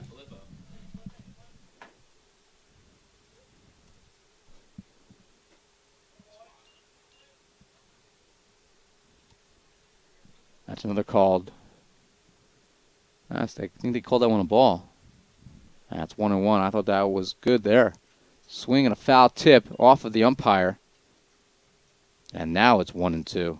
Gothic Knights will be back in action tomorrow on the road. They will take on Drew University in a non-conference game in Madison after being home the last couple days. Ground ball. Legato's there, fields it, throws to first in time for out number 2.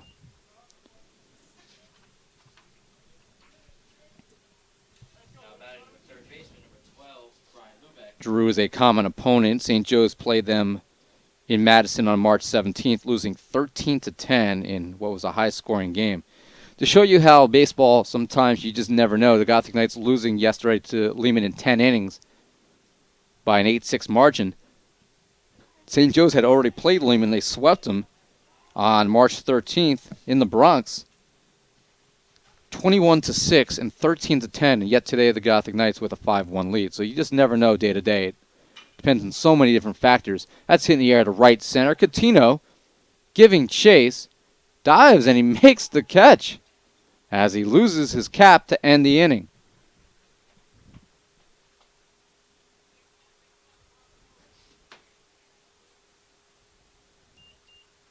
A lot of standing around, but that is the end of the inning. So a nice catch by Coutinho in the gap. No runs, no hits, and nobody left. Not sure what happened with the camera there. I think it was left idle and started pointing towards the ceiling, but you'll have to take our word for it. Great catch by Joe Coutinho there. 7th inning stretch here in Jersey City. It's 5-1 Gothic Knights.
Bottom of the 7th inning here in Jersey City, and the Gothic Knights will send Andrew Nish to the plate, and all he did in his last plate appearance was go yard again.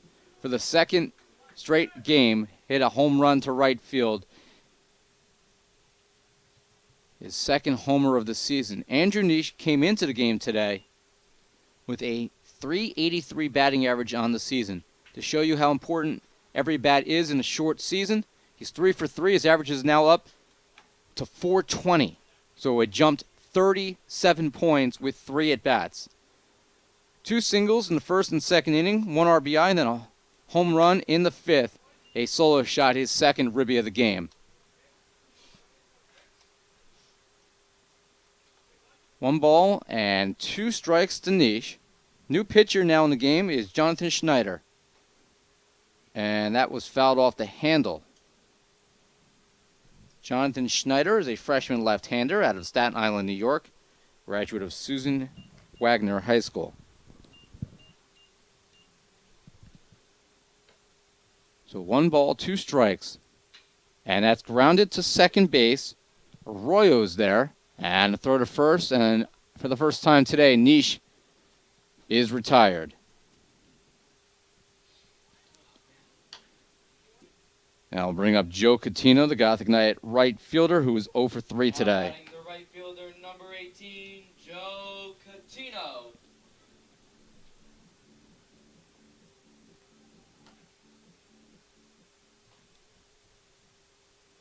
Catino drops down a bunt. It's going to roll a foul.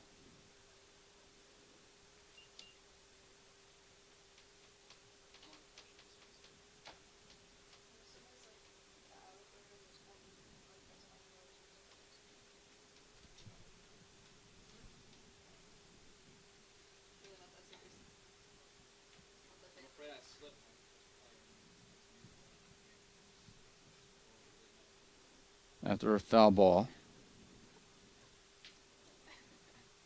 And the 0-1 pitch here to Catino. That's fouled back towards us. 0-2. We're now joined in the box on the music by yesterday's starting pitcher, Mike Ramirez.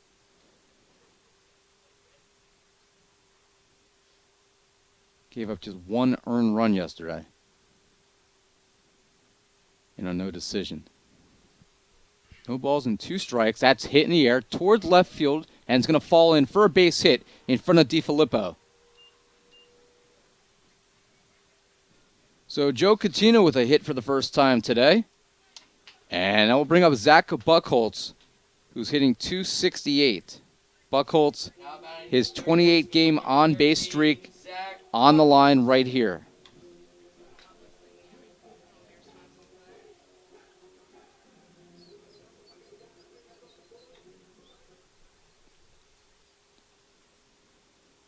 We do apologize. We're having an issue with the live stats. I have absolutely no idea what it is. I've tried everything I can to fix it, and I can't restart the computer or the broadcast will be done too, so we'll have to follow along here, folks. That's in the dirt, 1 ball and 1 strike.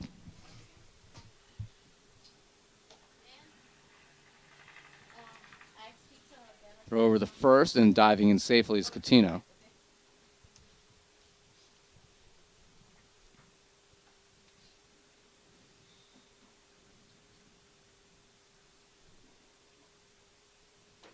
That's on the inside corner. 1 ball and 2 strikes.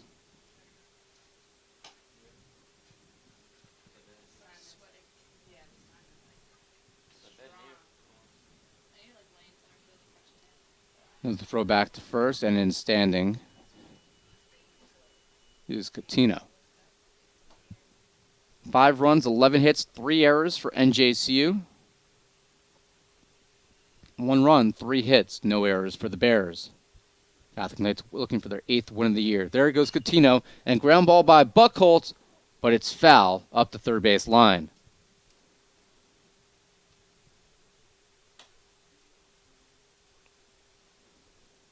And the catcher, Salem, will go out and have a conversation with his pitcher, Jonathan Schneider.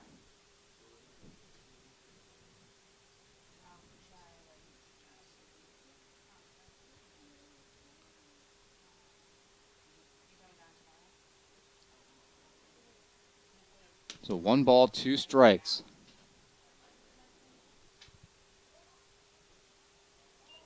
Another balk. Now these umpires today have been right on it. That's the 4th balk of the game, 3rd against St. Joe's, and it pushes Catino to second base. So a dead ball, no pitch. Buchholz will try to get the runner in, I should say, in Catino, and try to keep his on-base streak alive. The 1-2 pitch from Schneider. That's popped up. Foul. Giving a look was the first baseman, Laprenzi. and it just lands on dry land. The St. Joe's bench was sitting there rooting for the ball to land in the bay. Another balk. Back to back. He did not stop after setting. And here comes the head coach, Jerry Sidman.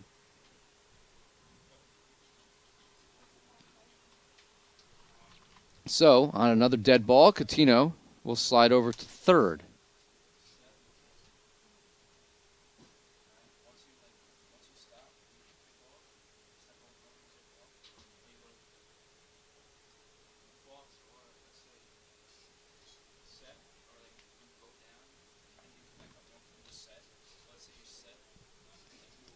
Mike Ramirez is giving Alyssa McGee a tutorial on what the balk rule is, and honestly, it's a rule that I think confuses the majority of baseball fans. If you haven't played the game, even sometimes people who do play the game aren't totally familiar with what a balk exactly is, but it's the job of the umpire to identify it when he sees it.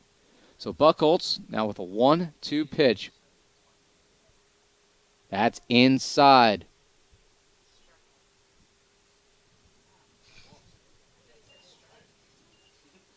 That hit him? Did that hit him? If it hit Buchholz, he gets on, and that keeps the on-base streak alive. So, Now batting the catcher, well, number 9, CJ. you take it any way you can get it. When you're on a streak, sometimes you need a little bit of luck.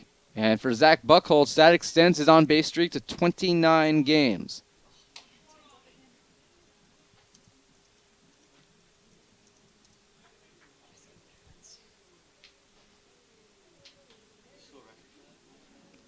I'm going to verify. Is it 29 or is it 30?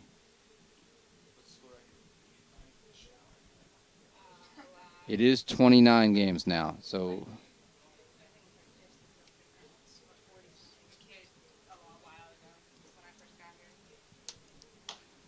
now we'll bring up CJ Pulsini, the catcher, who's hitting .326 now with runners on the corners. For those interested, the record is not in any jeopardy here with Buchholz. That's grounded through the right side. Good piece of hitting for Pulsini and a base hit. Coutinho scores. Buchholz on his way to third. An RBI single by C.J. Pulsini, and the Gothic Knights extend the lead to 6-1 here in the bottom of the seventh. So an RBI by Pulsini. Buchholz to third. Coutinho with the sixth run. And to bring up Dan Berardi, the first baseman, now hitting .357. Berardi is 1 for 2 today. 2 runs scored, a walk, and a single, and I believe that's going to be it here for Schneider.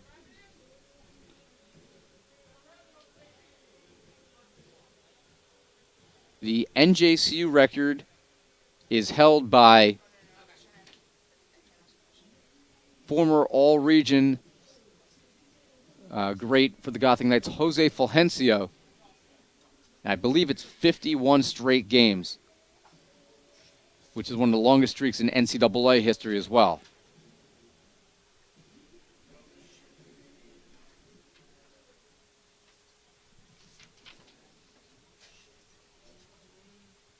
Fulgencio, that record was set in the 2007-2008 seasons, carried over both years. Ground ball to short. Rapp is there. Throw to first. And Berardi is retired, but that is just the second out. A productive out, drives in Buchholz, and it's 7-1. So Berardi gets the job done with a ground out to make the Gothic Knight lead even larger. Now batting the left fielder, number 8, Nick Rossino. Pulsini goes to second on that, and I'll bring up Nick Rossino, who's hitting .370 on the year. 2 singles today. Swing and a miss by Rossino. Fulgencio, who we mentioned, got in Sports Illustrated as a result of that achievement. It's obviously an all-time NJAC record. The nephew of former Met shortstop Rafael Santana played in the minors for a few years after leaving NJCU. That's fouled into the backstop, 0-2.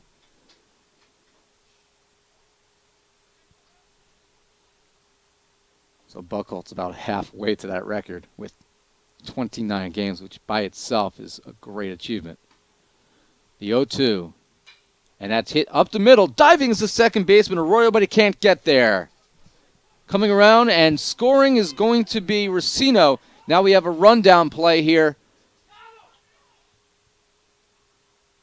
And I got to see what the out is here, and looks like Racino is shaken up. As he dove back into first base, trying to stay alive, and he's shaken up. Anne-Marie Stobling will check on him. Gotham Knights do score on the single by Racino, and we'll be back in the 8th.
Top of the 8th inning here in Jersey City after the Gothic Knights scored 3 insurance runs on 3 hits in the bottom of the 7th.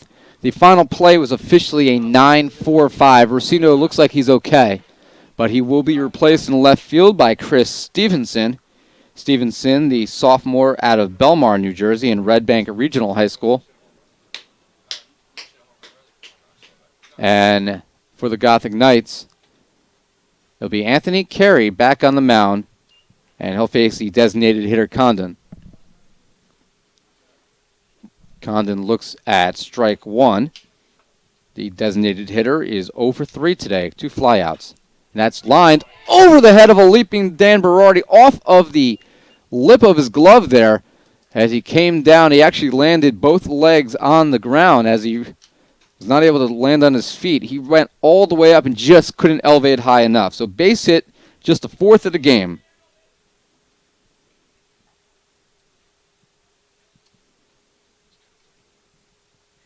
So single to right field. And there'll be a pinch runner here for St. Joseph's. It'll be Mitch Bergando.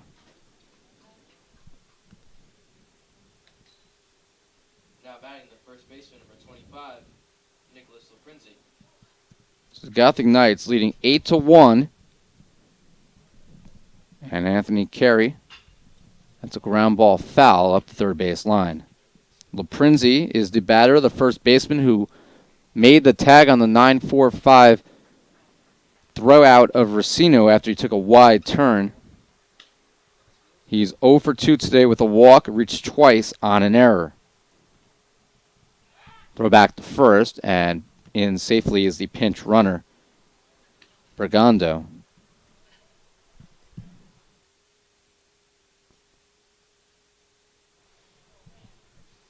So no balls, 1 strike, hit in the air. Shallow right. Coutinho underneath it for out number 1. So with 1 away and 1 aboard, it'll bring up the shortstop Rapp. Francis Rapp, junior out of Baldwin, New York. 0 for 2 today, also walked in the 6th inning. He was one of 2 players that walked on 8 consecutive pitches by Nate Facey. That's hit in the air to right field. Coutinho now coming in underneath it. Has a chance for a double play. And the inning is over as the base runner, Brigando, didn't get back. I don't know what he was thinking there. If he thought it was 2 outs instead of 1, but he's doubled up there as Coutinho came in on the run and an easy strike to Dan Berardi at first base, and the inning comes to a close.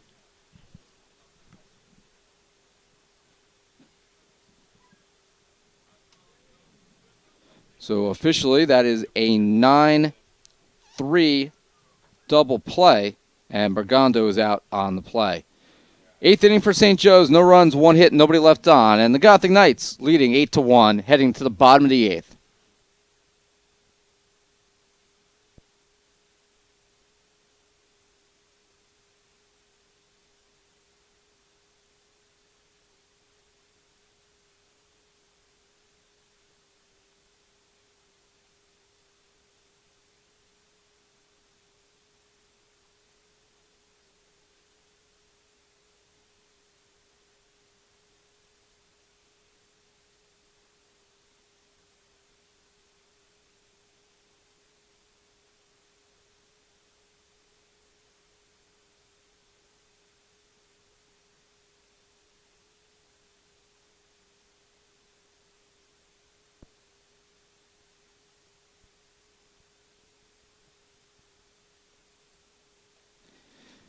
Bottom of the 8th inning in Jersey City, it'll be a pinch hitter for the Gothic Knights who have 13 hits. Mike Albunia will bat for the first time here in Jersey City. He's a transfer and a sophomore catcher from Jersey City out of Hudson Catholic High School. Number 11, Mike Albunia. Mike, whose brother Mario played for the team last year and is going to graduate this spring.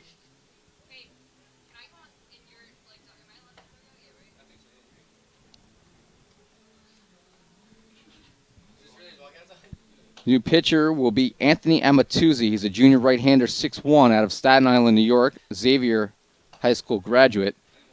So a new pitcher and a new batter after a glorious walkout song. I don't know what it was. I never want to hear it again. 1 ball, no strikes. That's off the plate.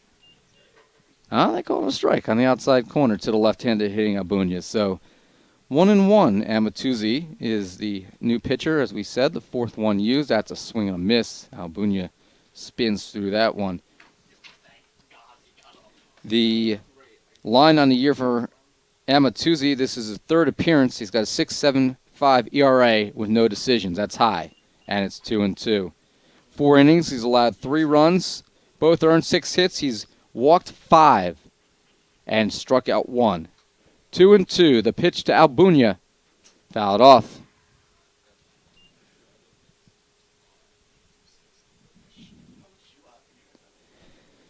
So we'll do it again as the Gothic Knights hopefully will be batting for the final time in what's actually been a very quickly played game after yesterday's marathon.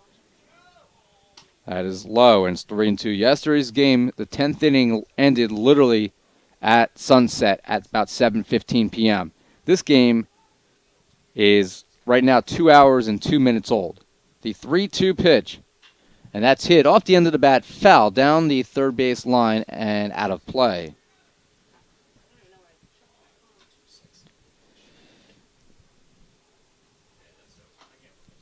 Albunia pinch hitting here for Jeff Reinecke, who had a really nice game.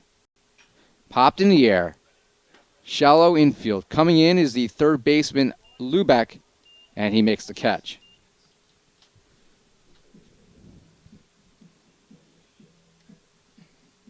I might have to keep that. It's too good. Now batting the shortstop, number 7, Nick Legato. Amatuzzi is the fourth pitcher used by St. Joe's. Pilato, Moran, Schneider, and Amatuzzi. Pilato gave up 4 runs. Moran gave up 1 in 1 inning. And Nick Legato, who just stepped to the plate, hit by a pitch. He goes on to first. Schneider, who was a pitcher in the last inning, had a couple of balks, gave up 3 runs on 3 hits. So we didn't even get to say Nick Legato's name before he's hit by a pitch.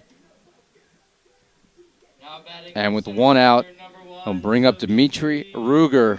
Ruger now really mired in a slump, hitting .225 on the year. He's 0 for 3 today.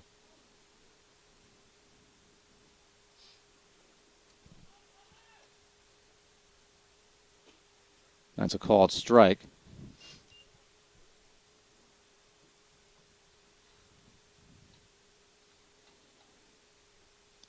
Ruger has not had a hit in his last 5 games. That's high. Since returning from Puerto Rico, he was 2 for 4 with 3 runs in a win over Arcadia on March 12th, but in the 5 games played up north, has not had a hit yet. However, he has scored 5 times. He is getting on base by other manners, including 4 walks, actually 5 walks in that time. And he was also hit by a pitch today. So that's fouled off. 1 ball and 2 strikes. Ruger will foul that one away. 8 runs, 13 hits, 3 errors for NJCU. St. Joe's just 1 run on 4 hits and no errors. You're watching Gothic Night Baseball here live from Jersey City, New Jersey on Gothic Vision. The 1-2 pitch is off the plate.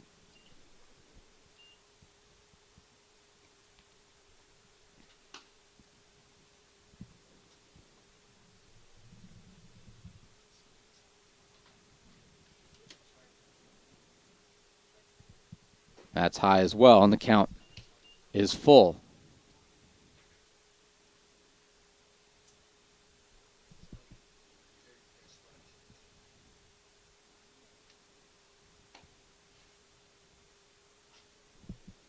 So 3-2 to Ruger with Legato at first, and that's hit off the end of the bat, shallow left, and coming in and making the catch is DiFilippo for out number 1. Correction, out number 2 as Albunia with the first out.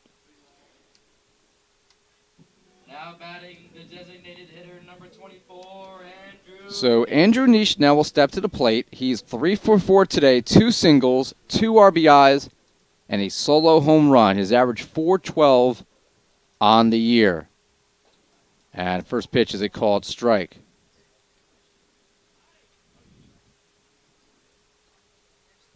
We thank those of you watching today's broadcast here on NJCUGothicKnights.com. Got a healthy audience right now. That ball's in the dirt. Legato will stay put as it caroms off the backstop and right to the catcher, Salem.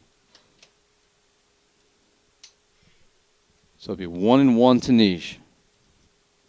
Ira Thor with you live from the Thomas M. Garrity Athletic Complex, where the Gothic Knights have opened their home schedule with back-to-back games yesterday and today. The pitch to Nish is high. It's 2-1. Again, tomorrow the Gothic Knights will be at Drew University in Madison. Mike Ramirez, any insight on the starting pitcher tomorrow?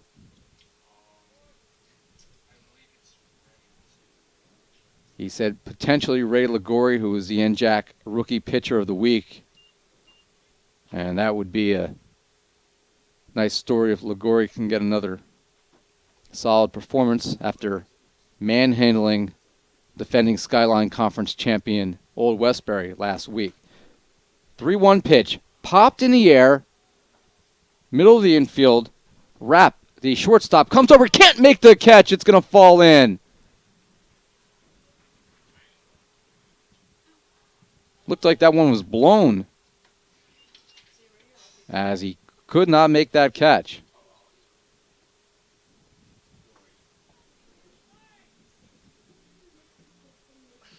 Now batting number 30, Ray Ligori. And Ray Ligori, who we just mentioned, will be the pinch hitter here. Oh, that's going to be an E6 drop fly. Legato goes to third. I may reevaluate that, though. If I'm going to think about that a little bit, and if it was blown by the wind, we can always change that to a hit. But right now, we have a pinch hitter for Catino, and it is Ligori. First pitch is a ball. Ground ball foul. Caught him on the thigh. And it's 1-1.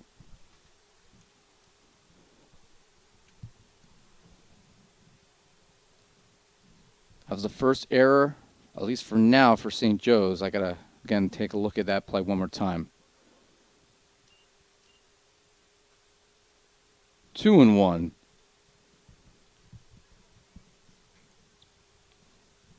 But you know what? With the amount of time that Rapp had there, even with it blown slightly by the wind is not, it's really not that influencing of this game today. So I think we have an error. Either way, it's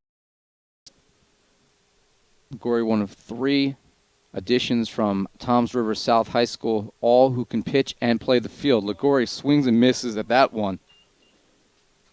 Of course, the other 2 are Corey Nace and Anthony Carfora. Ligori, who's out of Beechwood, New Jersey. 3 balls, 2 strikes, 2 outs.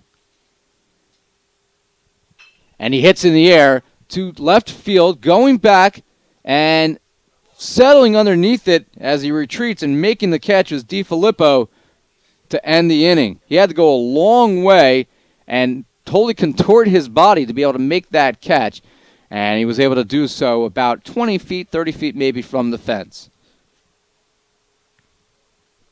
So in the 8th inning for the Gothic Knights, no runs, no hits, 1 error, and 2 left on base. We head to the 9th. 8-1 Gothic Knights.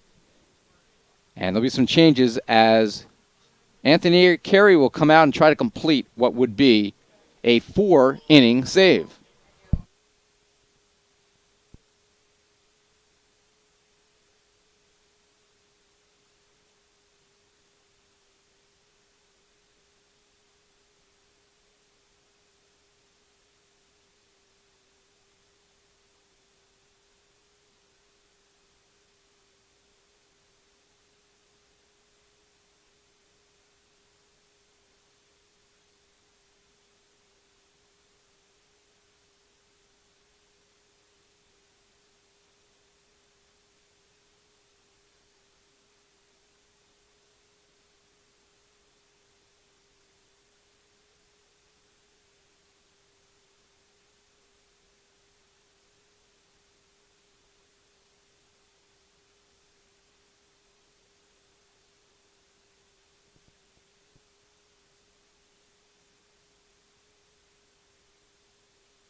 Top of the 9th inning, and Anthony Carey out to try to complete, again, what would be a 4-inning save. That's not something you see very often, but he's pitched really, really well. A couple new changes defensively for the Gothic Knights. Sean Earhart is in right. Ground ball by Salem. Knocked down by Legato. Throw to first plenty of time as Salem has gone on 1 pitch. I'll bring up the second baseman, Arroyo. The new second baseman for the Gothic Knights is Eli Pereira. We're going to have a pinch hitter here for Arroyo. It's going to be Adam Schwartz, listed as 15 on the roster. Pinch hitting, number 6, Adam Schwartz.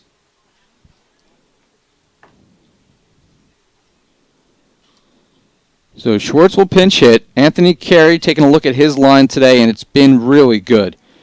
3.1 innings, 1 hit. That's it. Struck out 2, walked none. Facing 10 batters so far, 24 pitches. 24 pitches in 3 1/3 innings. Fouled off by Schwartz, so it's 1 ball and 1 strike to Schwartz, freshman out of Staten Island. Hit in the air, foul. Down the right field line, and it's 1-2.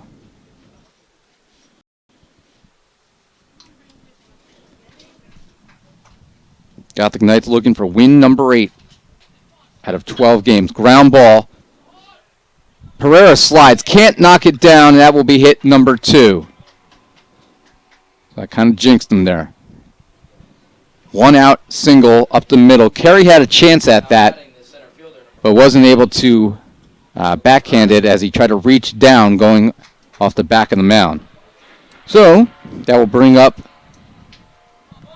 the center fielder, Michael Pereira, into right center, going to roll to a stop in the gap. Schwartz around his way to third, and he's going to come. The throw to third is not in time. It's an RBI triple for Camerata. First run for St. Joe's since their lone run in the fifth inning, and that makes it a little closer at 8-2.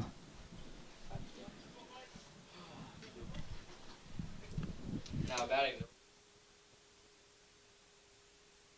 Anthony Camerata. So a triple to right center and an RBI scores Schwartz.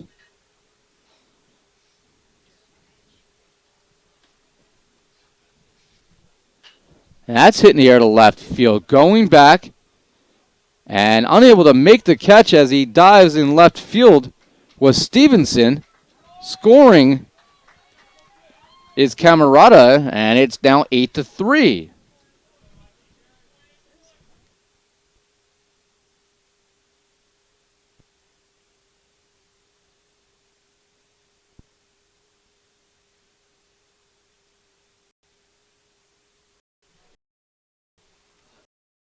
So a double by Camerata over the head of Stevenson in an RBI. And that makes it an 8-3 game for the left fielder DiFilippo. And he looks at strike one.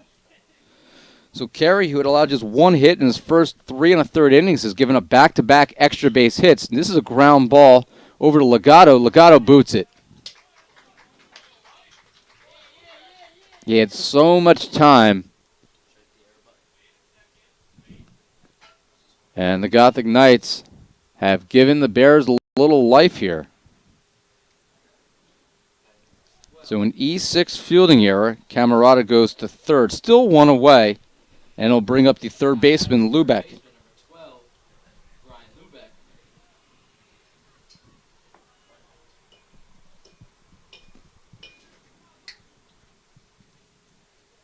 Gothic Knights still leading by 5, however, 2 runners on base here. Lubeck, who's hitting .417, 0 for 3 today with a walk, 2 flyouts to center, 1 to right. Fly ball here would actually score a run.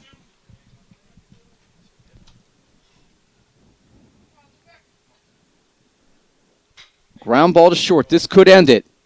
Over to second for 1. Pereira to first. He's not going to make the throw. As a hard slide by DiFilippo. And a run scores as Camerata comes home on Lubeck's fielder's choice. Now batting number.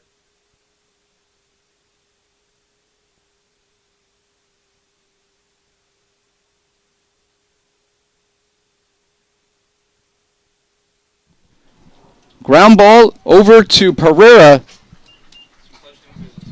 And that will end it. So the Gothic Knights here, times in the 9th. But the game comes to a close.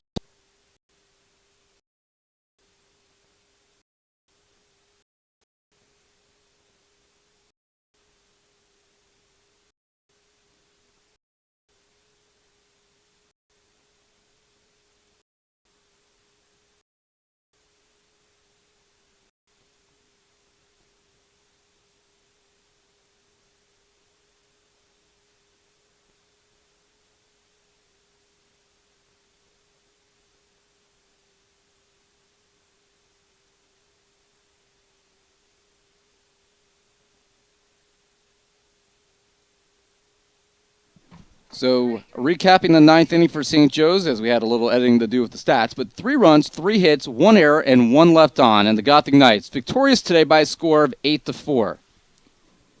In the 9th inning for St. Joe's, 3 runs on 3 hits, 1 error, and 1 left on. Your final score this afternoon: New Jersey City University 8 runs, 13 hits, and 4 errors.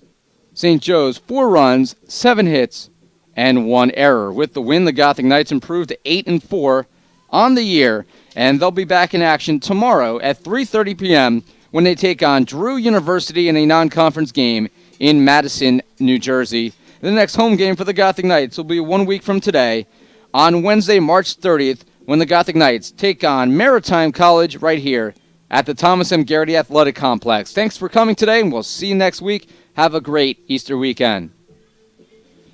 So we wrapped it up with the fans here at the Garrity Complex, and let's take a look at the final stats in a game that took 2 hours and 19 minutes to play.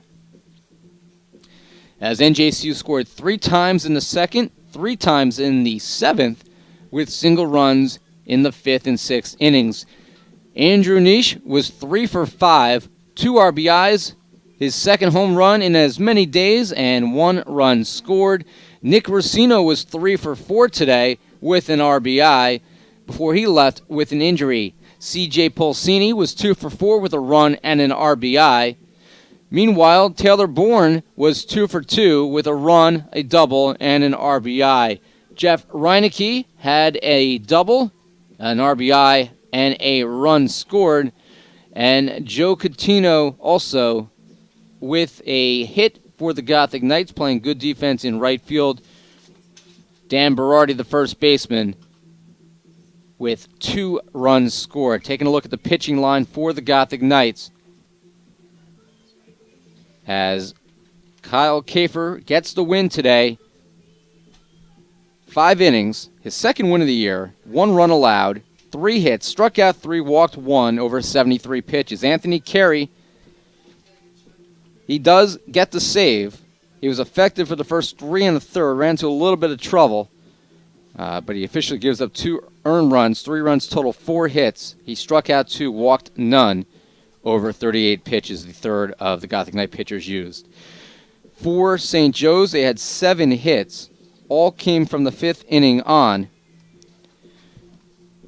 Anthony Camerata was 2 for 3 with 2 RBIs, the only player on the roster with more than 1 hit. The losing pitcher was the starter,